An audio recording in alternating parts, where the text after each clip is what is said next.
You know it's hard out here for a pimp when he tryna get this money for the rent, for the Cadillacs and gas money spent. We'll have a whole lot of bitches jumping shit.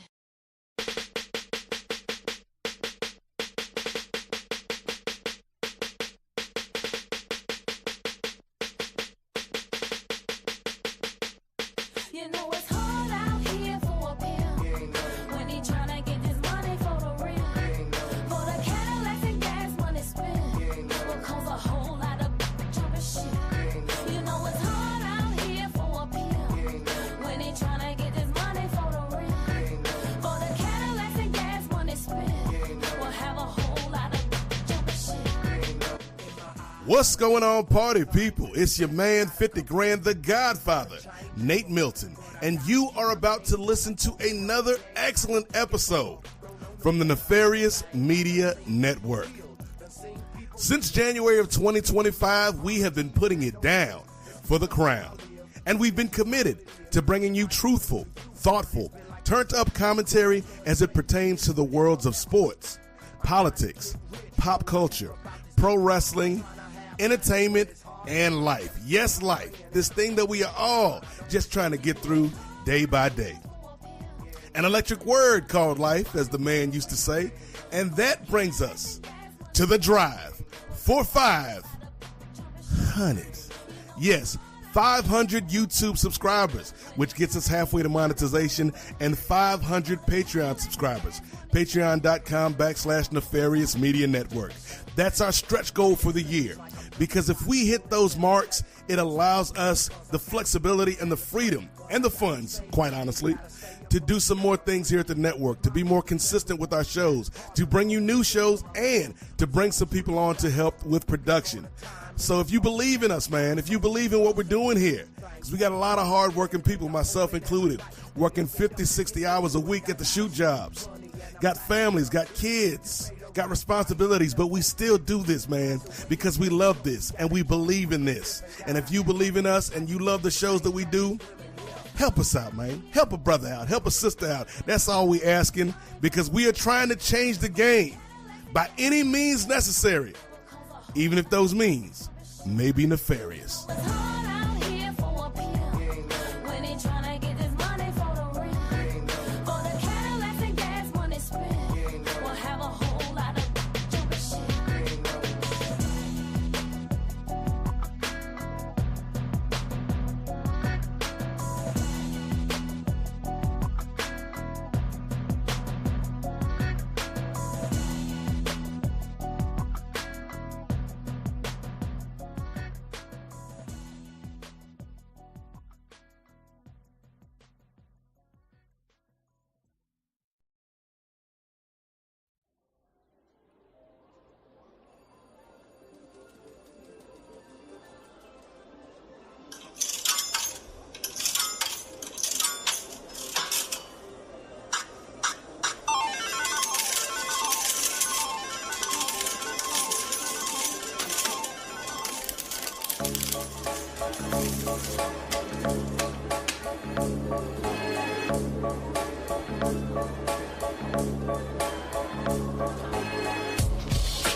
This is the Parley, a place where guests are required to put their money where their mouth is, where we double down on the discourse and conversation.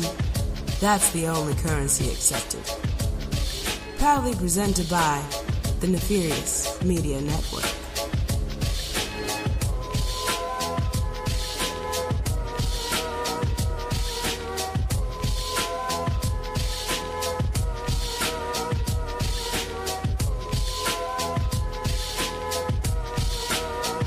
Welcome back to the Parley, proudly presented by the Nefarious Media Network.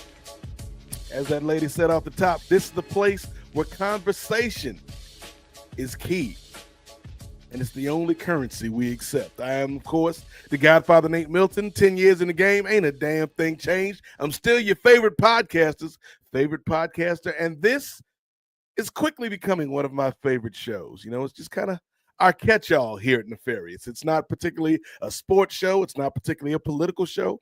It's not particularly a wrestling show. It's the Parley, man.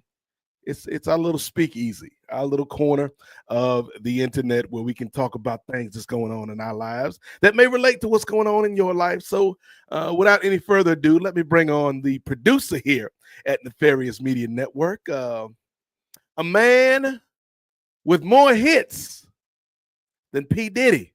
I ain't used this intro in a while. A man with more hits than P. Diddy, but with none, I say none, of the allegations. Y'all give it up for the man that so many people refer to as the Caitlin Clark of podcast production, a.k.a. Caitlin Dark. You know him from Post Wrestling, and you know him from here at Nefarious Media. Y'all give it up for Two-Way Ray Williams. Hey, brother Nate. Always What's up, a Ray? pleasure to Not much. Always a pleasure to join you. How you doing, brother? How you doing? How you been, Ray Williams?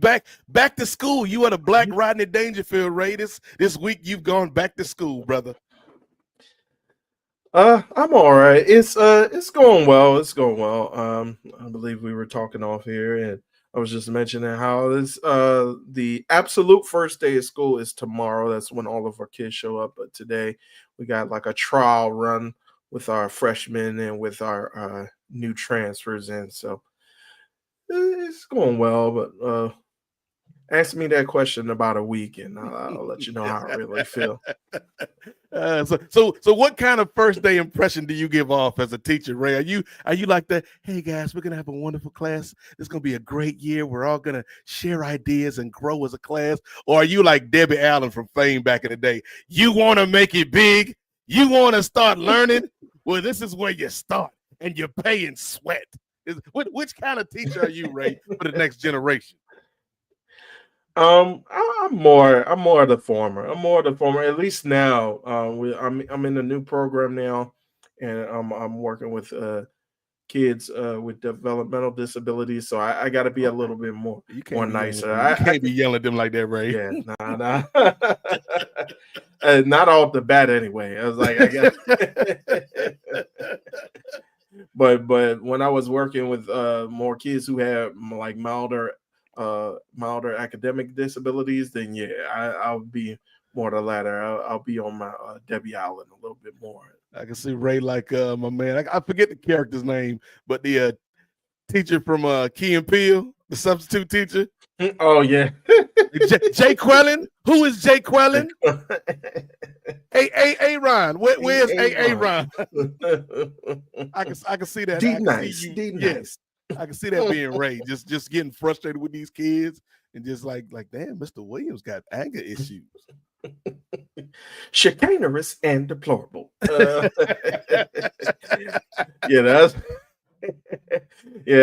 always cracks me up when I see that. Yeah, and insubordinate. Yeah, that always cracks me up when he comes out. But yeah, it's. Yeah, trying to get some of these kids' names is like, I'll just go by your last name. Yeah, that is something our community does, man. We always got to put some flair on something. So let me share a story from the job, Ray. Since the job is kind of why we're a little bit delayed today. We were supposed to go on at 6, which y'all know, you got to do the time conversion. You got to go from Eastern Standard to Central to Mountain to Pacific to CPT. So if we say we're gonna start at 6, show up around 6:10, 6:15. That's a good time to show up to the function. But we started after 6:30 today because I got put on a mandatory voluntary work call. And I know you may be thinking to yourself, Ray, how is it mandatory and voluntary? Because that's the first thing that came to my mind. It was like, hey, Nate, I know it's your off day. We got a mandatory voluntary work call to be on. I'm like, so it's voluntary. No, you have to be on the call. So it's mandatory. No, like they're not making everybody be like, so which one is it? And they was like, just be on the call, brother. Don't. My boss is like, don't, brother, you bringing me problems. I'm like, all right, dog. I say, how long this call gonna be? He's like, 15 minutes. I'm like, all right, I got 15 minutes. Cut to an hour later, Ray's posting a link in the Nefarious group chat, like, "Hey, here's the link for everybody." And I'm like, "I'm still on this damn work call, Ray. I'll be on in a minute." But anyway, that brings me to this customer that I had a week or so ago. And so, we're filling out the information, Ray. I'm getting all the, the vehicle information. I'm getting the customer's contact info. And I was like, "So what's your name, ma'am?" And she's like, "Oh, my name is Natasha Brown." Okay. And in my mind, I'm like, that's an easy name, right? Natasha space Brown. Natasha Brown. I got it. And she saw me writing it on the paper. She was like, no, that's not how you spell it. I was like, "Oh, okay. How do you spell it?" NASSITASHA,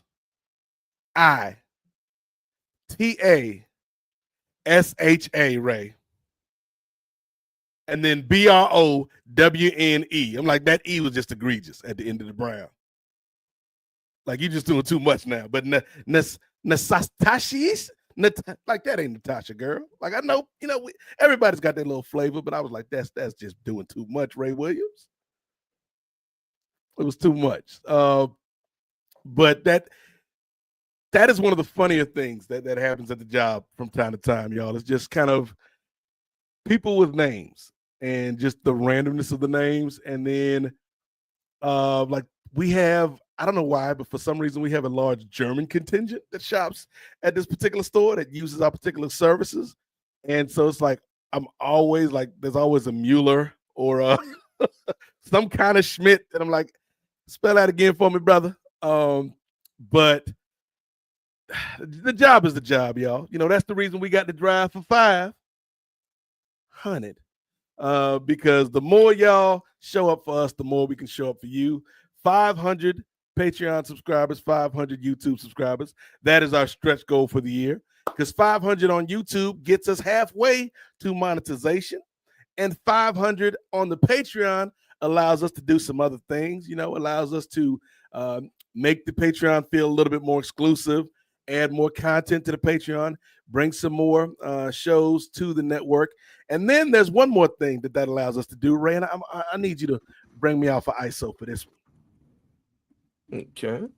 Because if we get to 500 subscribers on the Patreon, Ray Williams, you know what that allows us to do? I'm afraid I might know. Well, there's two things. Okay, so number one, if we get to 500 subscribers on the Patreon, y'all getting these Ray Williams feet pics, toes in the chat. So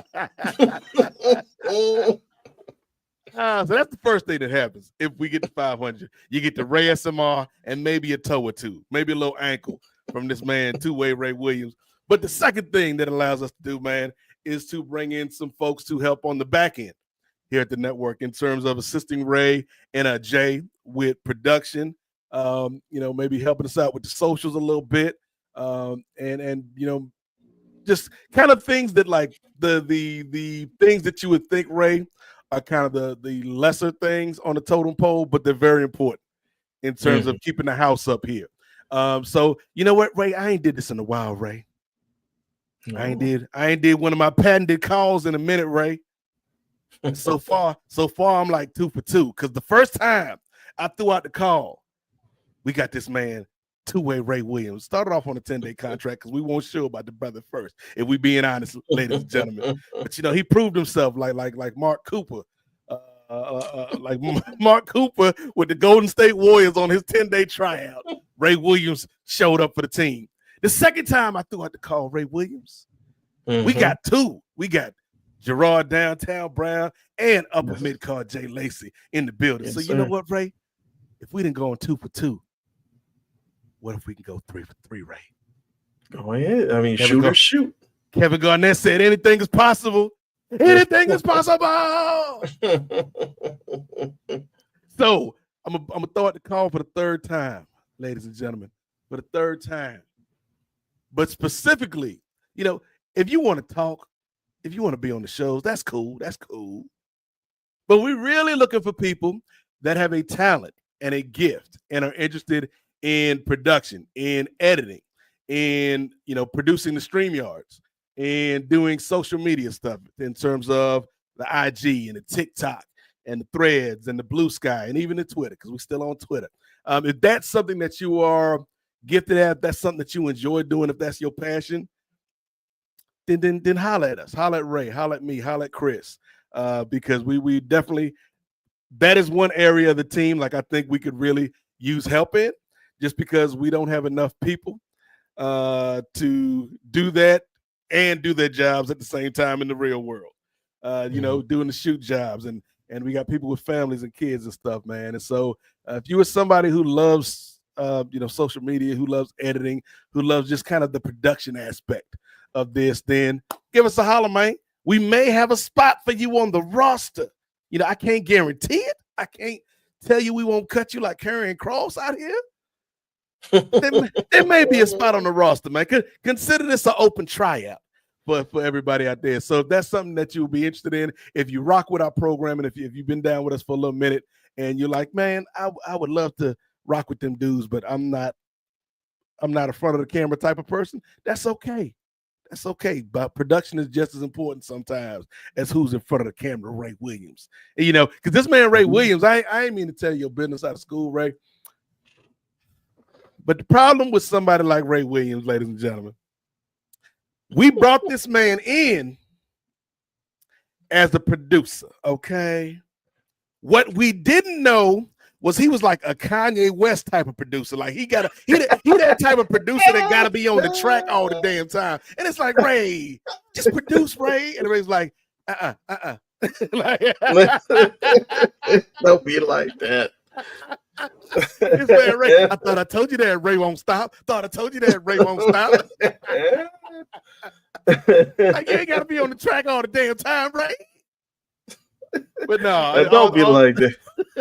All jokes aside, man. All jokes aside, we love what Ray brings to the team. But we are looking for somebody, that does have that kind of passion for and the time.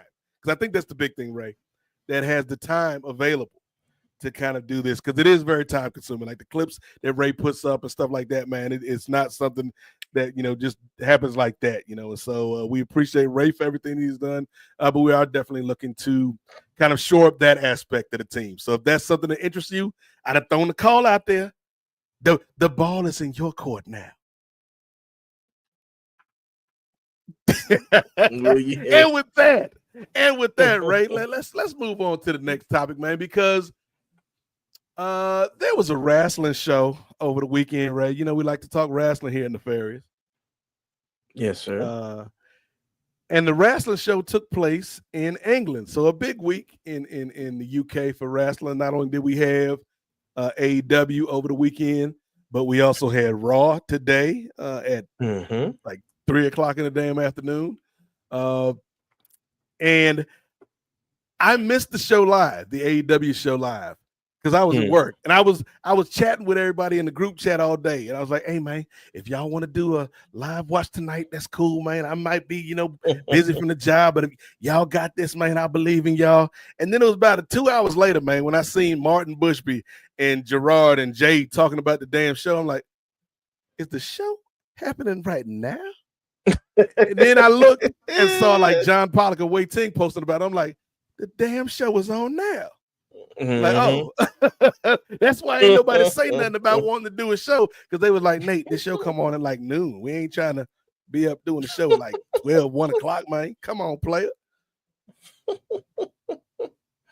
Yeah.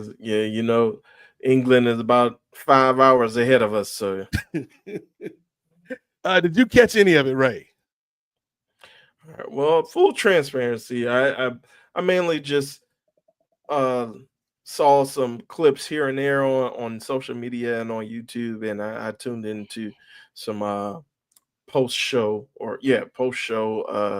reviews, and I heard it was a decent show. Quite a few. I know we had some picks. Our patented prediction segment on the NWA podcast from a couple weeks ago. Some did land as we predicted. Some were easy to predict, but others. I told you, Tony Storm got an iron grip on that thing, Ray. Yeah. And that is not innuendo, even though I'm sure Tony Storm would appreciate the innuendo, dog. Oh, my goodness. Yeah, She there's a ain't let lot that of title things. go no time soon, brother. Yeah, and like people were talking about, like your boy, your boy Downtown Brown. He always has to put out like his 1 in 1,000 like underdog picks or predictions, and he was like, I think this London losing streak is gonna continue for Tony, and that was not the case. Like, come on, brother. Like, and here's the crazy thing about that, Ray. Now that she's beaten Mercedes, and now that she's beaten Athena, I'm kind of like, So she- I don't she's think she's. Brock. Yeah, I don't think she. I mean, two is not a streak, Ray. It's not even a pattern. Two is not even a pattern, Ray, but it is the beginning of a pattern. Mm-hmm. All I'm saying is Willow, Queen Knocked out. Aminata, Mm-hmm. Red Velvet. Is Red Velvet still around? Y'all might want to watch your backs when Tony Storm is in the building, is all I'm saying. Yes. Yes, indeed. But I don't see her dropping this belt anytime soon, Ray. Like unless we are building to, and we are like Tony obviously is not Storm, but Khan is obviously we gonna run back Mercedes and Tony. But I don't think like whenever that match happens, whether it's the end of this year, beginning of next year, whenever, I don't think Tony's dropping it until then. Like I can't see anybody on the horizon who I'm like, yeah, Willow's gonna beat Tony Storm, or Spider Lady gonna beat Tony Storm, or whoever. I can't see it. Yeah, because I thought if anybody was gonna beat Tony, it was gonna be Athena. And I thought that if anybody out of the two people who held their respective Casino Battle Royale contracts was going to actually successfully cash it in, it was going to be Athena. So yeah, it's hard to see if there's anybody else in the interim. Well, I guess if you're bringing back Jamie Hayter, then maybe, but even that is kind of Ray. Look here, back. man. I like a nice cup of haterade every now and then, but come on, dog. Come on, Jamie. You a nice person. I assume. I don't know this woman in real life, Ray Williams, but I assume Jamie Hayter's a nice person, man. She's obviously a very good wrestler, very talented performer. People like her. But Jamie, we don't believe you. You need more people, fam. You ain't got the juice to take down Timeless. You just don't, sis. I'm sorry. That's true. Yeah, I think, like you said, she's got the talent, but it's just like she really needs, especially with her like in and out, and she can't help getting injured, but with her just being in and out for maybe the last 2-3 years, like it's hard for people to sustain that kind of momentum when you're in and out like pretty frequently or consistently. So, but yeah, maybe Willow, but like you said, I don't know. I mean, Tony getting the start, like you said, the start of her Brock Lesnar like run. And But I don't know what it is, yeah. Ray. I don't know what it is. I'm sure there's gonna be somebody out there that's like, oh, this Nate, he's a hypocrite. Why doesn't he have that same energy for Tony that he does for Brock? And I say it like this, Ray. Number one, again, 2 is not a streak.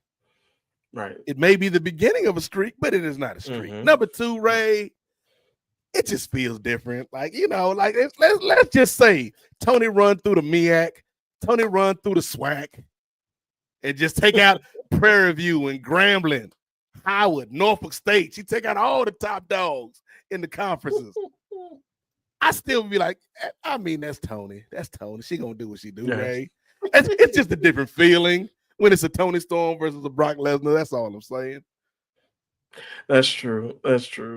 And I think in the manner, I mean, at least it's actual matches and not like 19-second, 30-second spectacles where it's just he goes in, he wrecks shop, and then he leaves. That's still the most egregious thing ever. Like, we gonna take the belt off of Kofi in 19 seconds. just so that we can set up this damn rematch with old boy. Who was it? Cain Velasquez. Cain Velasquez. That didn't nobody get no damn about Cain Velasquez, man. And just so we can give so we can give Brock.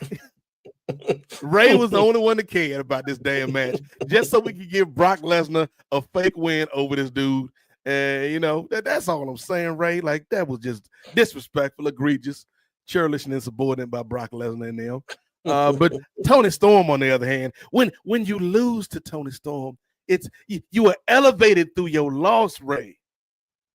That's how I'm gonna say it. Yeah, I feel that is true as well. But it just seems as though, like you said, who has the juice, in your words? Like, who has the juice right now? And how much longer do we have to wait till we see Mercedes Moné challenge again for that title? Like, do we wait until World's End at the end of the year? Do we keep pushing it back and back? And I feel as though, even though she's continuing with the belt collector gimmick, it seems as though the words that Tony spoke during their program are reigning true. Like, you can win every other belt, but you just not good enough to get this one. And so I think while she's going around the world and she's still making her presence known in other promotions that are kind of starved for star power, it's still kind of showing as though, hey, but you still haven't won the big one, though. So I think they're really going to be pushing it for that hard once she does get back into that main event picture. Let me ask you a question, Ray. This ain't got nothing to do with nothing.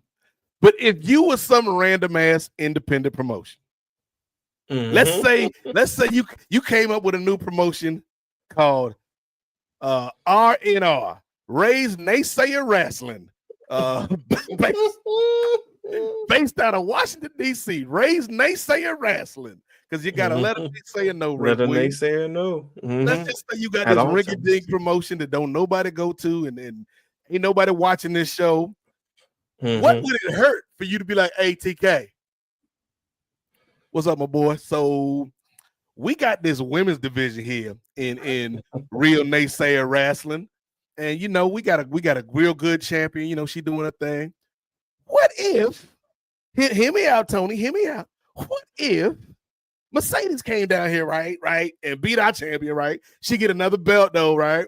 And she get to hold it for like a year, whatever. Then she come back. She ain't even got to lose. We ain't even got to say she got to lose to the champion. She can just like forfeit the belt after a year, and then we get our title back. But you could have a real Naysayer Wrestling belt on AEW television. If you were some rinky-dink promotion, Ray, why wouldn't you reach out to TK and be like, hey, dog, she wants some more belts? We got belts. Well, the thing is I'm probably gonna have to looking at taking out a few loans in order to pay that paycheck, though, in order for her to come around. I think that's the only thing that's kind of making my choice a very leery one. But other than that, it couldn't be a surprise either. Like, it couldn't be a surprise because you would think you would want to promote it so you could at least get a full house when she showed up. You can't have Mercedes wrestle in front of like 10 people. But that's the thing, though. I think there was one show, like after All In, like she went to like Norway or Sweden or something, and like the crowd didn't know. so I don't know, man. Like you say, it seems like you would want to promote that to get more eyeballs and to get more people like coming into the house and wanting to see her live in person. At least a day or two before, be like, hey, we heard a rumor out there, folks. The dirt sheets are reporting that Mercedes Moné is in town. What's she doing here? We don't know. We got a show tomorrow night, though. Come see it. Yeah, exactly.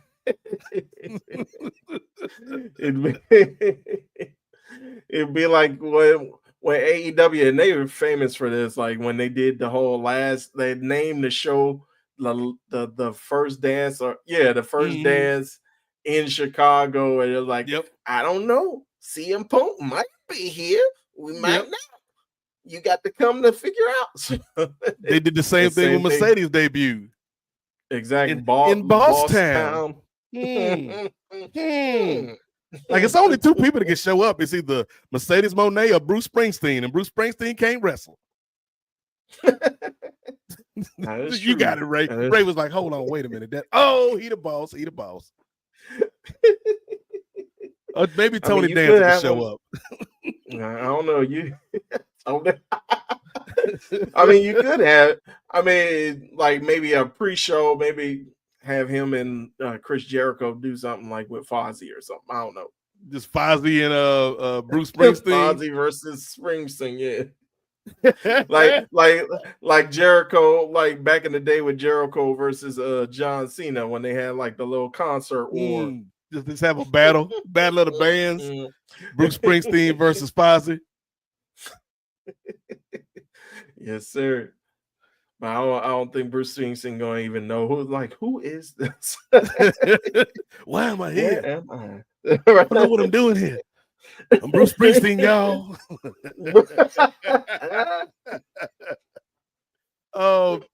But no, I think like to me, that's the only person that has the juice to take the belt off of Tony Storm is Mercedes. And so, like, I don't know if you do it at World's End or if you do it to start the year in 2026, but I think eventually, but like if it does last until the end of the year or the beginning of next year, that's a nice, good run for Tony. And she can kind of disappear for a little bit, and then when she comes back, she'll be even bigger. Yeah, I think so too. It'll just be interesting as to how they build that up. Like, will Mercedes have to win another tournament, or will she have to go into like another battle royale or something in order to win the shot, or do they just like, look, Tony, I just won the real Naysayer Wrestling Championship. I deserve a shot. I'm gonna put the Black Power fist on it. It's not even gonna be a part of the belt design. It's just gonna be a sticker on the damn belt. just a sticker. It's gonna be like a replica John Cena spinner U.S. title belt with a black fist on it. Just with real Naysayer Wrestling. Hey, as long as they show it on TV, like this company doesn't look very reputable. Who'd you say the promoter was? Ray Williams. Like this, the sticker peeling every time they spin it. Sticker don't even stick no more. She got scotch tape around the outside of it, so it stays on. Like the hardcore title with this. This company is going through some hard times, ain't they? Speaking of hard times, will be our new show coming up this weekend at RNR. Be there. You can see this belt in person. Cody Rhodes will be appearing live via satellite. A pre-tape. Be like that time. What was it? What was it? Was it AJ Styles that did the pre-tape for TNA? I think so. No, it was. Christian was it Christian? Did something. Christian did the pre-tape. Yeah. I think he was supposed to show up and he sent a video. Yeah. They sent a video instead. Like that was the trade-off for them being able to use who was it, Mickey or somebody else? It was Mickey or Flair or somebody. Oh, Flair, yeah. And then like the trade-off was, hey, you get Christian. Okay, cool. On tape. Oh, and Christian was not happy about it. Like, it would be interesting. Like, AJ was kind of like he seemed happy when he came back for Slammiversary. That's pretty much, no pun intended, the house that he built. But Christian, even though he was there and he had the title, he was like he had no interest in being back there. He was like, nah, he's like, dog, this was just kind of like my get back, grind. Like this, I had to get back on my feet here at TNA. I really won't try to be here. I ain't no TNA legend. Don't put that on me. I don't want that. Right. Don't induct me in the Hall of Fame. I'll be all right. Well, speaking of your boy Christian Ray Williams. Uh-oh. Christian and Cope. CNC Wrestling Factory did it big, much like I predicted, Ray, and beat beat Kip and Lil Wayne, Wheezy. Yeah. They beat him in England, man. What did you think of that? Yeah, well, I was glad that Kill Switch came back. Yeah. It was good, especially It was hearing a all the last things minute that happened with him. injury replacement for Wheezy. Yes. Yeah, Wheezy had broke his foot running away from a baseball bat. And it's crazy how these freak injuries it seems like they mainly happen at AEW. Like I know like WWE does have injuries that happen, but it seems like those injuries are more in the body of wrestling, like Right. with Zoe Stark, and I think what happened with Dakota Kai just getting her face kicked off in that one drop kick. But it seemed like what doggone Punk got hurt while just jumping off of a guardrail. Yeah. Adam Cole got hurt while jumping off like the stage or something. And it wasn't like he was doing any flips. He was just coming down. And then you get this thing where all Nick Wayne is trying to do is just run for his life, and he ended up breaking his foot. Sounds like AEW really needs to institute a stretching program. That's true. Yeah. In the company. Because here's the thing, Ray, had my birthday last week. Stretching, the older I get, the more stretching is very important, Ray. Because you got to loosen up your muscles, get your body right, and so it sounds like AEW ain't really doing no calisthenics. They just be out there wrestling and then just do whatever. Y'all need to stretch, get the hammies right. Yeah, come on, Dr. Sampson, get on that, brother. Like, get them on a regimen, get them yoga or something. Because this all is DDP crazy. on the phone. Like, hey, dog, right. You got some of that DDP yoga for the team over here? Doggone, and then we haven't even gotten a Swerve and his knee, and saying he's been working with a torn meniscus for like the last 6-7 years, which is crazy. But yeah, back to Cope and Christian Cage. I predicted that they were going to get the dub too. I know, again, I believe it was either Jay or Gerard that wanted young Wheezy to kind of get more heat by getting the W, but I think they're still relatively young. And I knew Kip Sabian was, like, I think you mentioned it during the episode. Yeah, Kip Sabian, you just out there to stare at the lights, brother. That's all you got. Just do your job. Be happy you getting this check, brother. Right, exactly. So I thought that it was a good way to kind of heat them back up, but it'll be interesting to see now that what's our boy's name? FTR don't actually have the titles. Yeah, like how they're going to prolong. I mean, I guess you could still honestly, have that feud without the that feud doesn't really need the titles. Yeah, because you got basically Cope helped Christian with his problems. Right. And now Christian is going to help Cope with his problems. And it's I think they will have a run at the titles, Cope and Christian, just because you kind of almost have to at some point with these two guys while you still got them in the company. But the FTR feud to me doesn't need the titles. Right. Yeah, I agree. Especially you have enough heat between the two teams. You have enough like animosity between the two teams, and that doggone Stokely Hathaway, man, he's just a tremendous manager, and I'm glad that he's paired with them. Yeah, it gives them like a new wrinkle as well. I told Kate like when I was on with her for Collision Course over at Post Wrestling last month, I think it was. And we did an FTR match on Collision, and she was like, "Yeah, I really like Stokely with these guys." And I'm like, if FTR is the modern day equivalent to the Midnight Express, which they are in many ways, Stokely is easily urban Jim Cornette. Like from the way he cuts his promos to the way he's just like a coward all the time and hides behind his dudes. Like he is playing his role to perfection. And I'm glad they finally found something for Stokely, because it felt like after whatever the hell they were trying to do with him and Stat that didn't work for either of them, Like he Right. was just kind of floundering for a bit, but he's really found his groove with FTR, and I'm happy for him.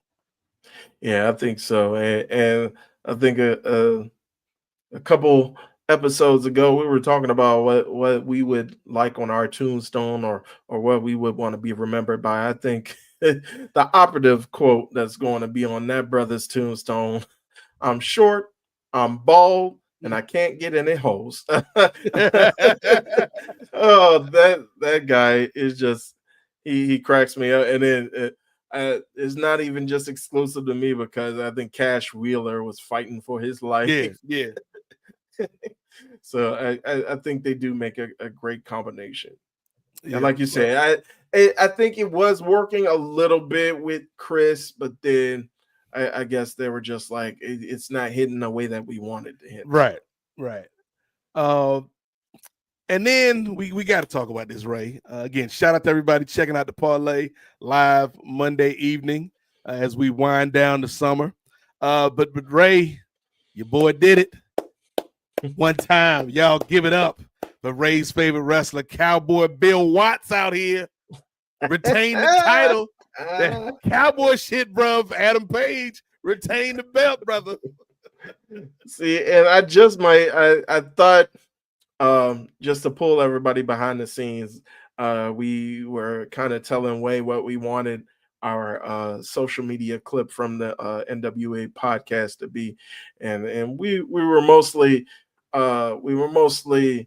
like unanimous, or we were mostly in agreement with the video game clip. But I am going, if I have to do it myself, I'm going to make a clip every time we mention a different cowboy. Yes, you got to do that, Ray. I gotta get video on that. cowboy That's shit, gonna be bro. that's gonna be my project for like the next week. With the pictures and everything. Exactly. Cowboy Bob Wood. But Cowboy Barry Windham, the Widowmaker. Yeah, that was great. If you haven't caught this month's episode of the NWA podcast featuring our special guest Stephen Wright, aka Mr. Right Way, check it out right now up at Post Wrestling. We had a good time with that one. Obviously, it's 6 hours damn long, so about the length of an average AEW pay-per-view. But we had some good conversations about not only AEW but the new WWE ESPN broadcast deal, and of course, we had to give our formal thoughts one last time on Terry Bollea for the Post Wrestling audience. So you can check that out over at Post Wrestling in audio and video form. Indeed. But yeah, the Cowboy Adam Page, Hangman Adam Page. Yeah, it's something. It was one of the picks that were pretty predictable. Despite some people again said, "Oh well, don't count it as though just because it's his first defense, he could still lose the title." I was like, "There is no way."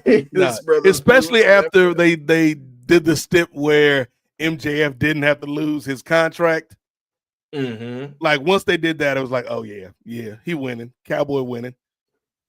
Yeah, and it was kind of interesting how they made it play out, especially considering now Cowboy isn't strictly a quote unquote white meat baby face, but he still has some edge to him. So I thought that it worked well with him kind of outsmart. Again, we thought that MJF would get the upper hand, but it turns out Hangman was able to turn it back around on him and kind of be sly behind the referee's back. And shout out to, like, I think AEW's referees, they make them look so dumb like all the time.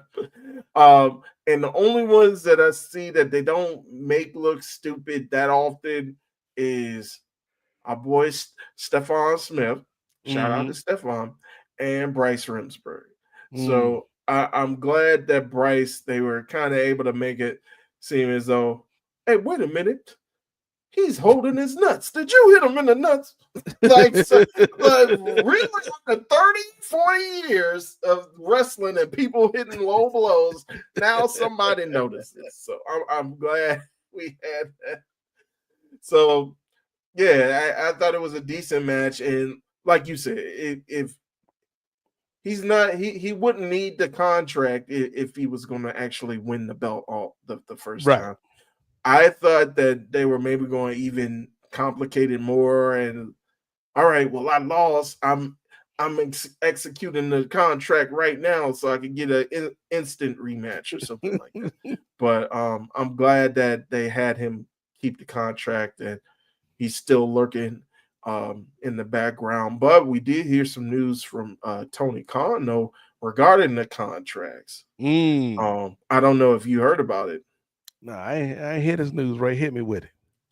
All right. So apparently now, in order to differentiate the casino battle royale from the Money in the Bank, because of course there are a lot of similarities with signing a contract anytime to get a match anytime. He has now made the executive decision to say that these matches will now have to have a 1 week barrier. So you have to announce it, and then you're given 1 week so that we can adequately promote the match, and then you'll have your title. Real quick, Ray, did somebody join us while we were talking? Oh, I believe so. Thought I heard the doorbell. Well, you know me, I'm talking so much I didn't hear anything. I was just jabbing. Is somebody coming to execute a contract on this, Ray? Possibly so, and maybe he could go ahead and answer Brother Stephen Willie. I think if anybody can answer this question, then it'll be our guest coming up. Is it who I think it is? Is it the number one Kenny Omega fan at Nefarious Media? Indeed. Oh, all right, ladies and gentlemen, y'all give it up for somebody who answered the call, like we said earlier, that we put out a few months ago. He is one half of the team over at Ring Theory. He is the leader of the Mid-Card Mafia. He is the holder of the Shula Follow Ray Williams. Y'all give it up for Upper Mid-Card Jay Lacey, the number one Kenny Omega stand in the game. What's good, gentlemen? How y'all doing? What's up, brother? Oh, man, everything is peachy keen over here, man. And to answer your question, yes, the world is back in order. Everything is back in line. Saturn has returned. Oh, my God. Kenny Omega. That's the Kenny Omega we all know and love. And, yes, I did like the intro because that's just the one classic thing that he does right in AEW. It just has that, that battle cry. Oh, my gosh. It was great. I loved it.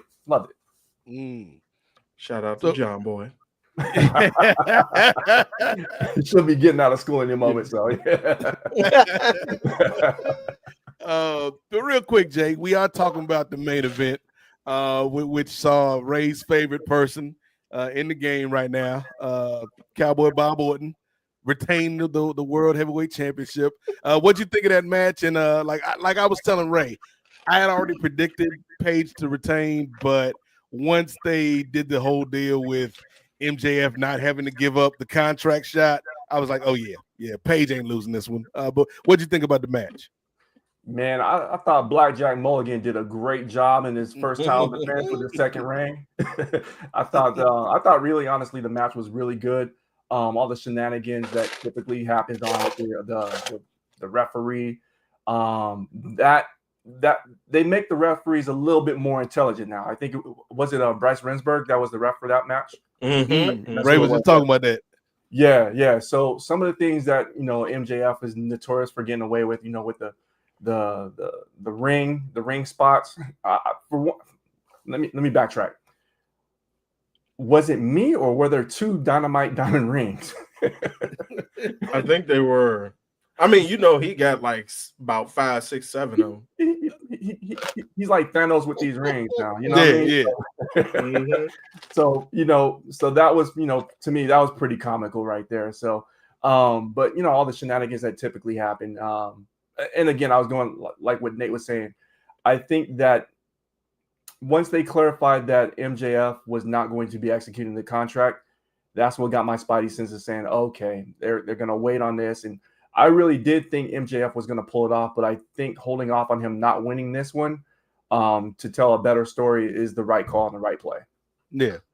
And then Ray brought up, Jay, the announcement that TK, who loves his announcements, made after the show, where the new stipulation on the Casino Battle Royale winner is that they have to announce a week ahead as to differentiate from the Money in the Bank. And I got to say, normally I'm like, yeah, differentiate yourself from the WWE, TK. But I kind of wish you would have just kept it the same, Jay, because it's like, yes, if you do a cash in, some people are going to compare it to a Money in the Bank cash in, but Money in the Bank cash ins are great. Like, it don't even matter who cashes in. They always get the people hyped. People got hyped for Dolph damn Ziggler cashing in the Money in the Bank. So it don't matter who got it, man. Yeah. Like, I would keep it like, you know what? If some people are going to compare it to the WWE, okay, oh well. I can see that side of the argument, and I can also see TK's side of the argument as well too. It's like he wants to give the people that are going to be in attendance a chance to say, hey, I gotta buy tickets to this event now because this person is cashing in. So I understand that part of it. I like the promotional part of it too, making sure that it gets the proper respect. That's what he was saying for these championships for the challenger to execute. So I see that, and I can appreciate that, and not being a copycat or a carbon copy of what WWE has already done for years and years already. So I respect that. Okay, that's a valid point, Jay. You make a valid point there. Ray, what do you feel about TK's announcement? I mean, I'm in the same boat as you. I mean, I don't care either way. I actually know, and shout out to the folks at Woke Culture, but some of those guys, like a couple of those guys, actually don't like the cash in because they feel as though whoever is cashing in is supposed to be a heel, and then when you cash in, it's all exciting, and then it's people cheering, but it's kind of the opposite of the reaction that you want for a bad guy. We was out here cheering for Alberto Del Rio back in the day, cuz. Del Rio. That is true.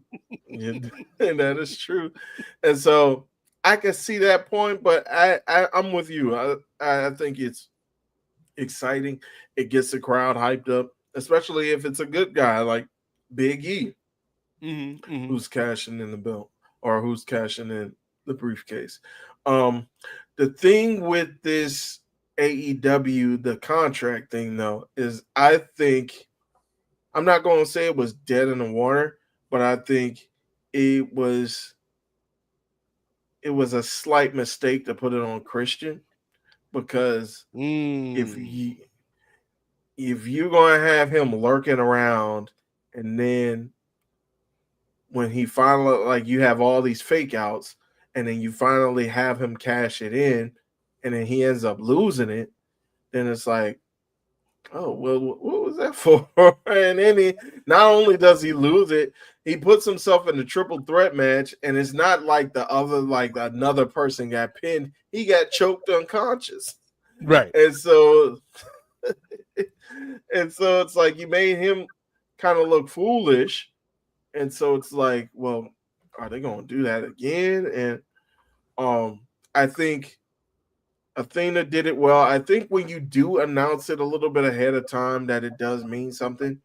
I think what they did with MJF, like, they had him execute it, but then he had to turn around and they tried to retcon it. And I was like, oh no. Like, I could kind of see this kind of going in the vein of that Christian Cage. So I'm glad that we will, like, he can't be the opportunist. He can't have the upper hand with trying to get the advantage off of a whim, that especially with him having a contract, like, he has to give his next move so that maybe the babyface can look a little bit smarter in trying to strategize against MJF.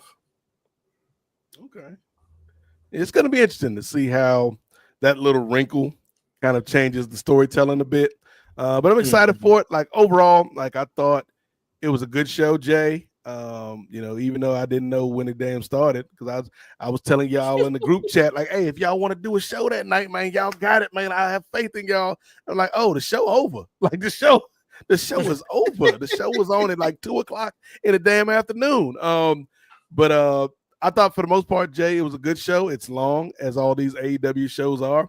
But they continue to have pay-per-view after pay-per-view that leaves the audience feeling like, yeah, I got my money's worth.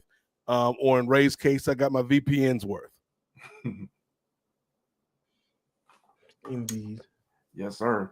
Go ahead. Was there another WWE event on too? Because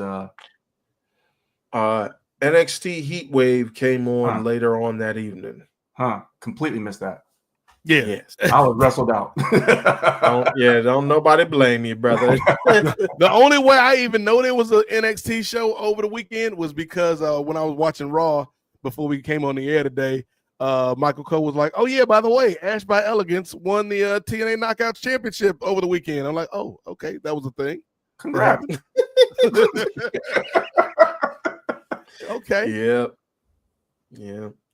I wanted to tune in. Like I had some stuff to do like during the early parts of the evening, but then when I tried to tune in, it was all right. Like you mentioned with AEW, Nate, I tried to tune in and it was like, oh, it's over. My bad.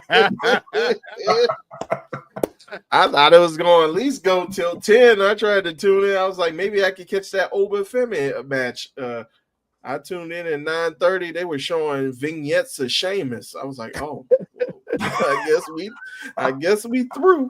They was like, we know y'all ain't watching this no way, man. What's the point? What's the point? And that goes to that speaks to why you shouldn't have the counter programming all the time. Mm-hmm. Exactly. You know? And the best way that AEW can compete with the counter programming, air earlier. Air earlier. I mean, I got errands to run. I could watch my wrestling fix early part of the morning, early afternoon, be good for the evening or whatever. That's the best way to get rid of that counter programming argument. Yeah, and I think they're doing NXT a disservice by doing that. Yeah. Like I know they're gonna have that September 20th show with WrestlePalooza. Come on. Okay. Let's talk about WrestlePalooza, y'all. Talk about it. And you know what, Ray? I want to say off on the front end that the views and expressions, the resting, Pod Excellence, get the message. What we are saying or what we are about to say about WrestlePalooza is only reflective of the members of the Nefarious Media Network and not the opinions or feelings of any beige forefathers who may have a loose affiliation with the network, because we don't want that brother to get no smoke. But I will say that WrestlePalooza as a name, it's kind of like, come on, buddy. Come on, buddy. What Gen X marketing person in the PR department was like, hey, dog, I got a name. WrestlePalooza. Y'all remember Lollapalooza? This is the same thing as Lollapalooza, but it's with wrestling. WrestlePalooza. And as somebody who's like, I'm like on that cusp of like Gen X and millennial, it's like, I get it, man. I get it. Lollapalooza was cool. I remember watching them videos when I was a kid. It's like, oh, man, them people is crazy out there at that festival. But come on, buddy. It'd be like if they were like, you know what, man? You know what was cool back in the day, right? Woodstock. Okay, check this out. We're going to do Woodstock, right? But with wrestling, WrestleStock. WrestleStock. Like, no, brother. No. So, yeah, WrestlePalooza as a name, it just don't hit for me, Jay. But the second thing is, when you talk about this counter programming and this aggressive counter programming that the WWE is doing right now, I hope this doesn't backfire on them because, it was wild the other day. I think it may have been last week. Yeah, because it was right after the announcement. I'm watching Get Up because it's my first week back at work after my week off for my birthday.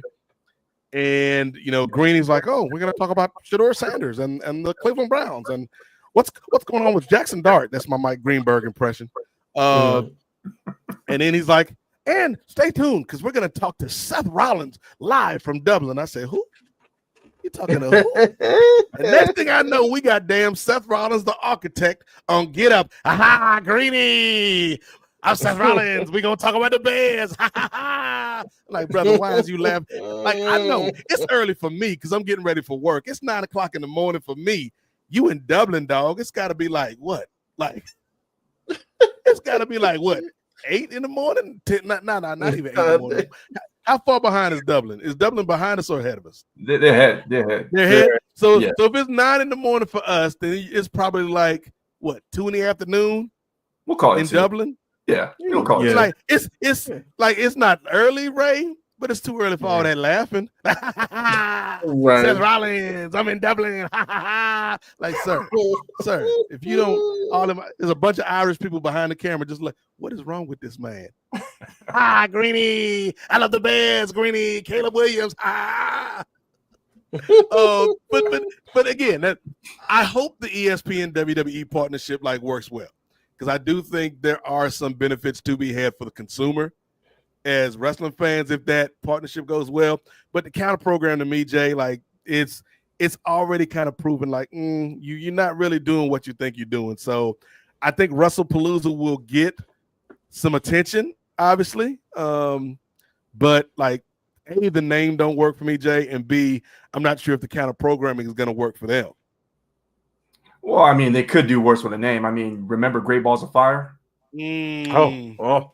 Yeah. Where did they pull that one out of? Pause. I mean, at least they had their song. They paid that money for that's the only reason it was named that. Vince is like, we paid all this money for this song. Let's call it Great Balls of Fire. That's good, pal. Yeah. And then Seth Rollins was like, ha, good idea, boss. Ha. I'm Seth Rollins, y'all. For sure. Yeah.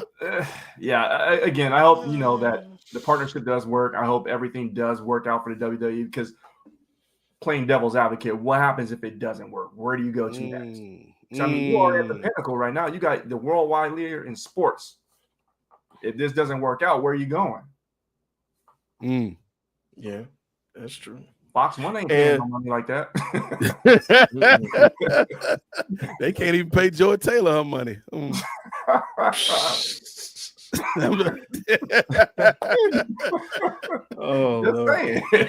Hey, Joy, we have space available here at the Nefarious Media Network, Joy. If you'd like to change your pace, we can't pay you nothing, but if you just want to change your pace.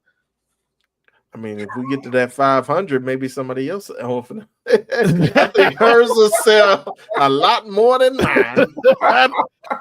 See, Ray, now that's just disrespectful, Ray. Joy, I apologize on behalf of the network for what this man. I respect you. Joy, if you want to come here, intellect and your analysis, Joy, nothing else. If suspending Ray Williams will get you on the network, Joy, consider it done. Ray is indefinitely suspended for his comments and his actions. We're doing internal investigation. I ain't going like Whitlock with the peanut butter skin. Yo, that brother is. Oh man, that brother is something else. Oh, that Stephen A. clip still gets me to this day, Ray. I told Pastor, I said, Pastor, pray for me because I'm gonna say some things on my show today you don't want to hear. But I have to talk about Jason Whitlock. You fat piece of shit. No. I just kept hearing the instrumental ether going off every single time he kept going at it. Either ether or Meet the Grams. Just Deal Whitlock.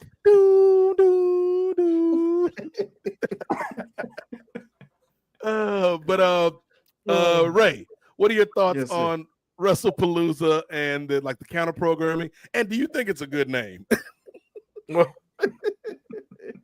Well, I mean, to be fair, who thought of WrestleMania before it became a thing was a decent name? That's still don't know. You reaching, But right? everyone loves it now. So you think 25 years from now we go, welcome to WrestlePalooza 25?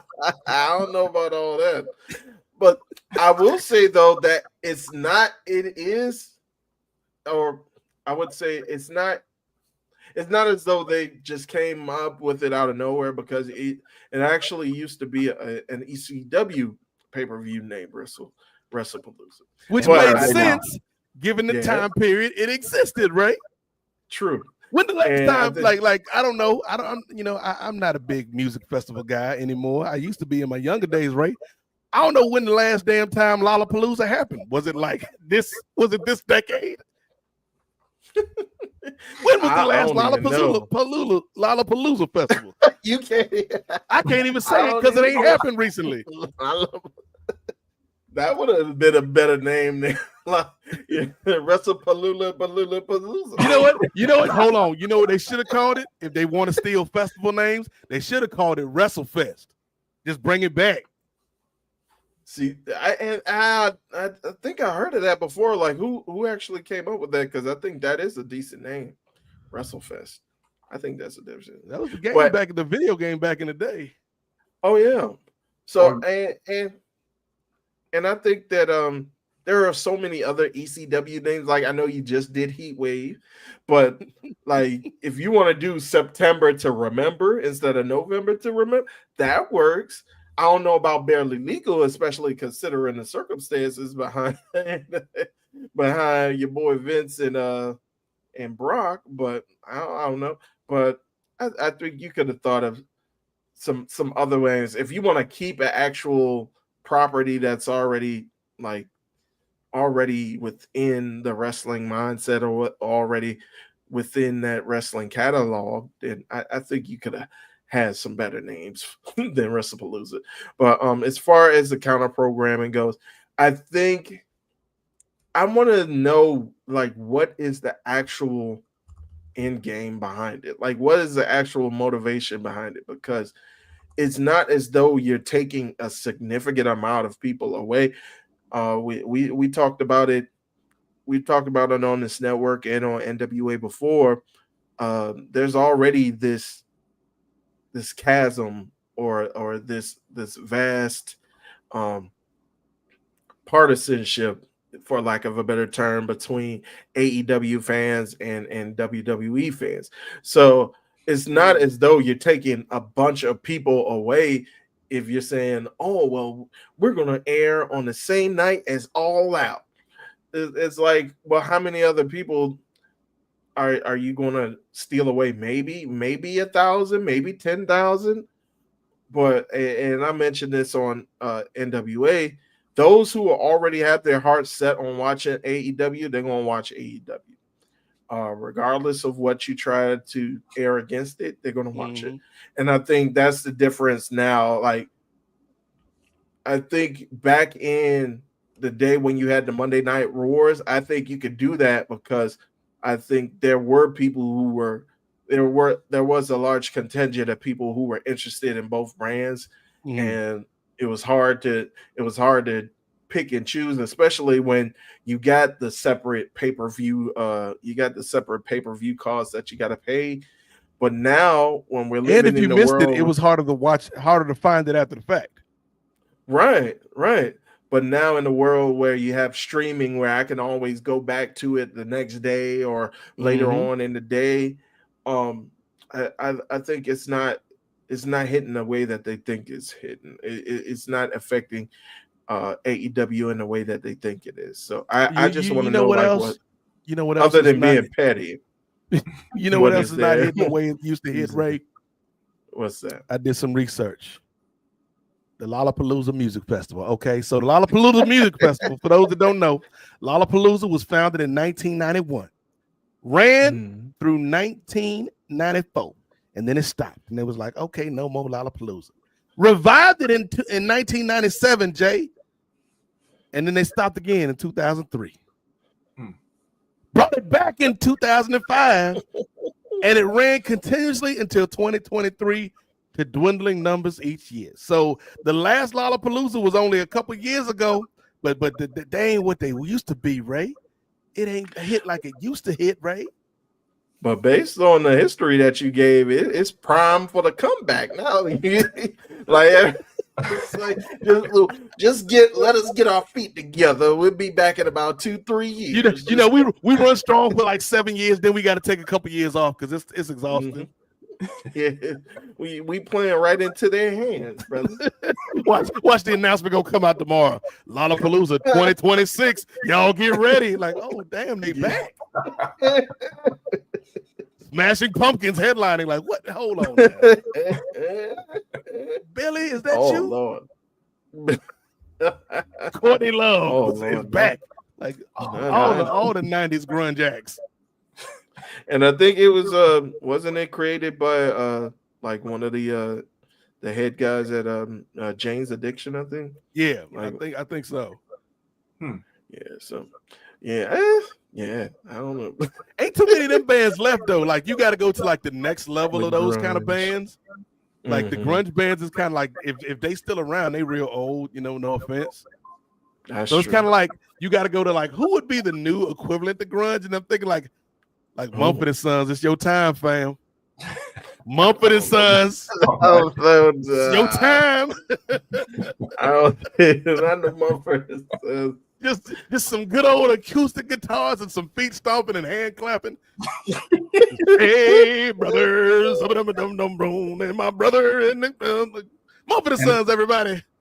And a tambourine. and a tambourine. I won't let you go. And I'm Mumford and Sons, y'all. Like Mumford and Sons, the time is right. Lollapalooza 2026. I don't know if y'all still together, but get back together because the paycheck is out there. Yeah. I'm trying to think but of course we thinking with our minds, you know, with us being like in our 40s, like, but I'm trying to think we probably don't have our ear to the streets like that in these rock streets. I don't know, man. Okay. I'm like the youngest band. I don't even think. Maybe Fall Out Boy, but maybe they might be they ain't young at all. They our age, right? Exactly. Yeah. Right. This new hot band, Fall Out Boy. I've heard things. Brittany Monet would be ashamed of you if she heard. Like Brittany Monet is the biggest Fall Out Boy stan I know. Fall Out Boy been out since like 2000, dog. Yeah, early 2000. Yeah. But I think they still managed to be hot because I think they like their music, like they use their music in other like licensed stuff, like, and who knows what pops off. Like we were talking about in the group chat, we were talking about how is doggone Nelly Furtado still hot on these streets? And I guess if you on TikTok, you can blow up. So, but yeah, whoa Nelly, yeah, something blew up. Whoa Nelly is all I'm gonna say. Ray, you out of control, bro. Yeah. This man Ray Williams, he wilding, man. He back in school now. He wilding, man. He'd been dealing with these kids all day. She got too much junk in the trunk to fly like a bird. And that bird gonna be lopsided.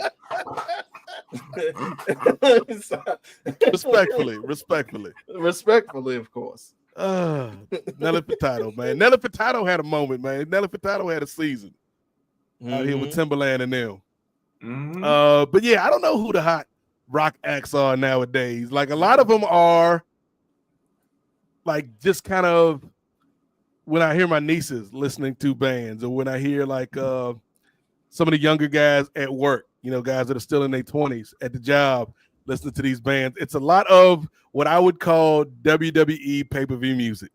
You know what I'm saying, Jay? Like it's a lot of like synth and driving guitars, and it's like a person singing. I can't tell if it's a man or a woman because all they doing is screaming and talking about their feelings and their emotions.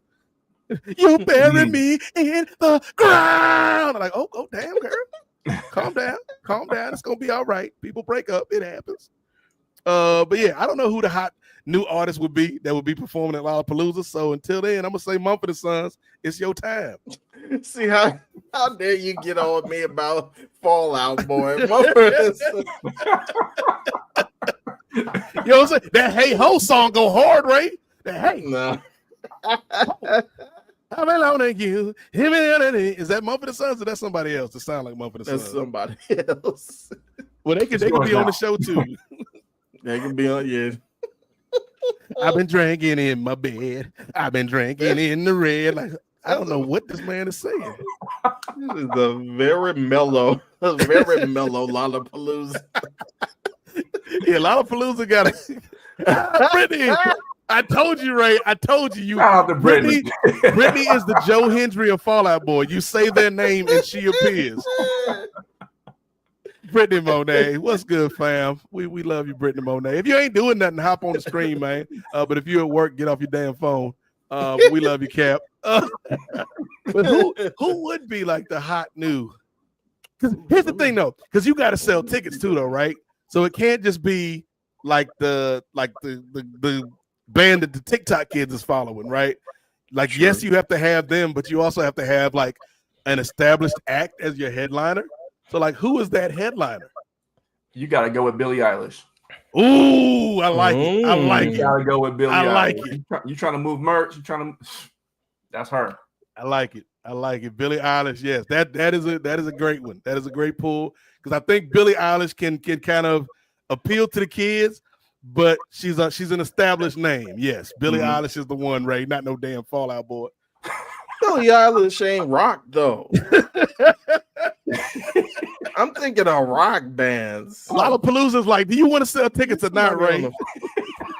It ain't Lollapalooza. You might as well just have a Billie Eilish concert instead of just calling Lollapalooza. Like, take the Lolla and be like Billie Eilish song. I'm Billie Eilish. Billy Palooza. I'm Billy Palooza. There you go. That kills me though. Ray is like, hey, who's the kid? Who are the kids listening to nowadays? Fallout Boy. I did not say I just said they're like the most popular. I think that their music still resonates today because of it being used and like licensed. I think kids do still know who Fallout Boy is. Yeah, I'm sure they know who Fallout Boy is, but I don't think that's the Lollapalooza headliner, even though they could. It's gonna be a lot of like legacy acts that's still trying to get that last paycheck. Like, why is Blink 182 here? Yeah. What are y'all doing back here? Blink 182. They still touring. Look at Nate booking a retro concert over here. That's what it feels like. Because like it feels like Lollapalooza. Like I feel like, and again, this is like looking back in hindsight, because there was something to like them festivals back in the day, Jay. Whether it was like whenever they tried to revive Woodstock, like in the 90s and the early 2000s, or Lollapalooza, stuff like that. What was the other one? Rolling Loud. Like there was something to the festival scene of that time period, which I don't think, like obviously music festivals still exist and they're still popular, but I don't know if they still have the same kind of cultural resonance just because music is so readily available and accessible now. To where back in the day, like if I'm listening to Cypress Hill, I'm seeing them on the TV, I'm hearing on the radio. I really don't have no access to go see Cypress Hill unless they come to my town, which is, maybe they will, maybe they won't. But if there's a festival where I can see Cypress Hill and I can see the Booyah Tribe, right? Remember the Booyah Tribe? Wow, that's a cool. And I can see, and I can see, damn, who was my guys? Jurassic 5. Like cool. They're all on the same show, like that. Like the festival circuit kind of opens you up to people that you might not have been checking for. Whereas nowadays, I feel like the kids ain't got to check for nobody because you can see everybody online. Mm-hmm. Even Fallout Boy. Stop. I'm looking through the Billboard like top 100. No, Ray. Here's how we do it. Go to Lollapalooza like the Lollapalooza website or the Wikipedia and see who like played in the last show in 23. See who was on that bill. That should be like Billie Eilish. Like, damn, Jay was right. Billie Eilish and Charlie XCX or whatever her name is. Hey, you know who would actually be a good act that would tie in from yesteryear to where we are currently would be Lenny Kravitz. Okay. Okay. I'm not mad at that. You know? Still relevant. Yep. Yeah, Lenny would be a good like, I don't know how many nights they're doing. Like, is it a 3-night festival? Like Lenny would probably be like the night 2 headliner. All right. So no lie, they're gonna have a concert this year. What? It ain't announced it? What? Come on, loser, you. They said 2025 in Chicago. What? When? Let me see. Watch it already be passed. Oh, well, it was supposed to have happened already. It said July 31st to August 3rd. So I guess I see the same thing. Yep. I ain't hear nothing about that show. Here were the, and I guess this goes against what I was thinking of the base for, but here were the headliners on each of the nights. It was it was a 4-night concert. Or that's too much. That's too much. 3 is the maximum. Like Lollapalooza, you ain't Coachella, dog. You ain't Coachella. 3 nights. That's it. That's all you get. Well, apparently they trying to beat Coachella because Thursday you had your headliners, Tyler the Creator, and Luke Combs. What? Luke Combs? Yes. Matter of fact, let me bring it up. That's crazy. What the hell? Lollapalooza? What is you doing, Lollapalooza? All right, let me Yeah, you can take the WWE banner down now, Ray. We finished with them. We on Lollapalooza right now, dog. This the real main event. We got Tyler the Creator headline at night 1 of this random ass Lollapalooza that ain't nobody hear about. The quadruple main event. Olivia Rodrigo and Korn. So that answers your question about older bands. Wow. On a leash, something takes a part of me. Yeah, Korn fits. Like Korn is the only group that fits so far. And as I'm looking on the lineup for Friday, I see T-Pain in there. Come on, Foster the People are the Hey Ho guys. Foster the People are the Hey Ho guys. Yeah. Okay, so Foster the People. Look, Foster the People had the Hey Ho joint, and they had the Pumped Up Kicks joint. The Pumped Up Kicks. I think I'm thinking of the Pumped Up Kicks. Pumped Up Kicks was the joint though. That was, yeah. All right. Then Saturday you got Rufus Du Sol. I ain't never heard of that. And Man. Twice. I don't know. Is Rufus performing twice? I think the band name is like, yo, y'all give it up for Rufus Du Sol. Coming to the stage next, Rufus Du Sol. Rufus Du Sol, welcome. Twice. Like, no, get West Tyler, Rufus West Tyler. He was last night. And I see, Doechii on there. So they got a good objective. Yeah. She was on the Saturday lineup. And then here we go, guys.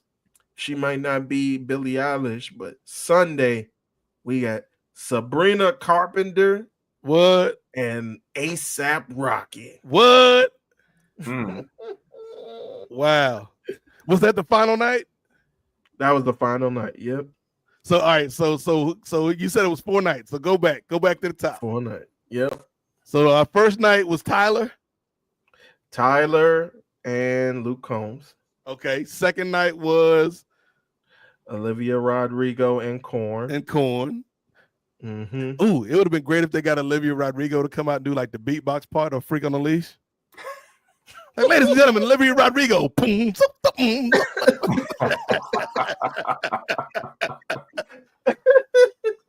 Then the next night they got lazy because Rufus Du Sol just played twice. Like, boo. Like, yeah, if you were there the third night, you didn't get your money's worth. I don't even know Rufus Du Sol. I'm sure they great or he's great, but yeah, no, that's the easily the weakest night of the bill. Well, at least he got 2 paychecks. Good for you.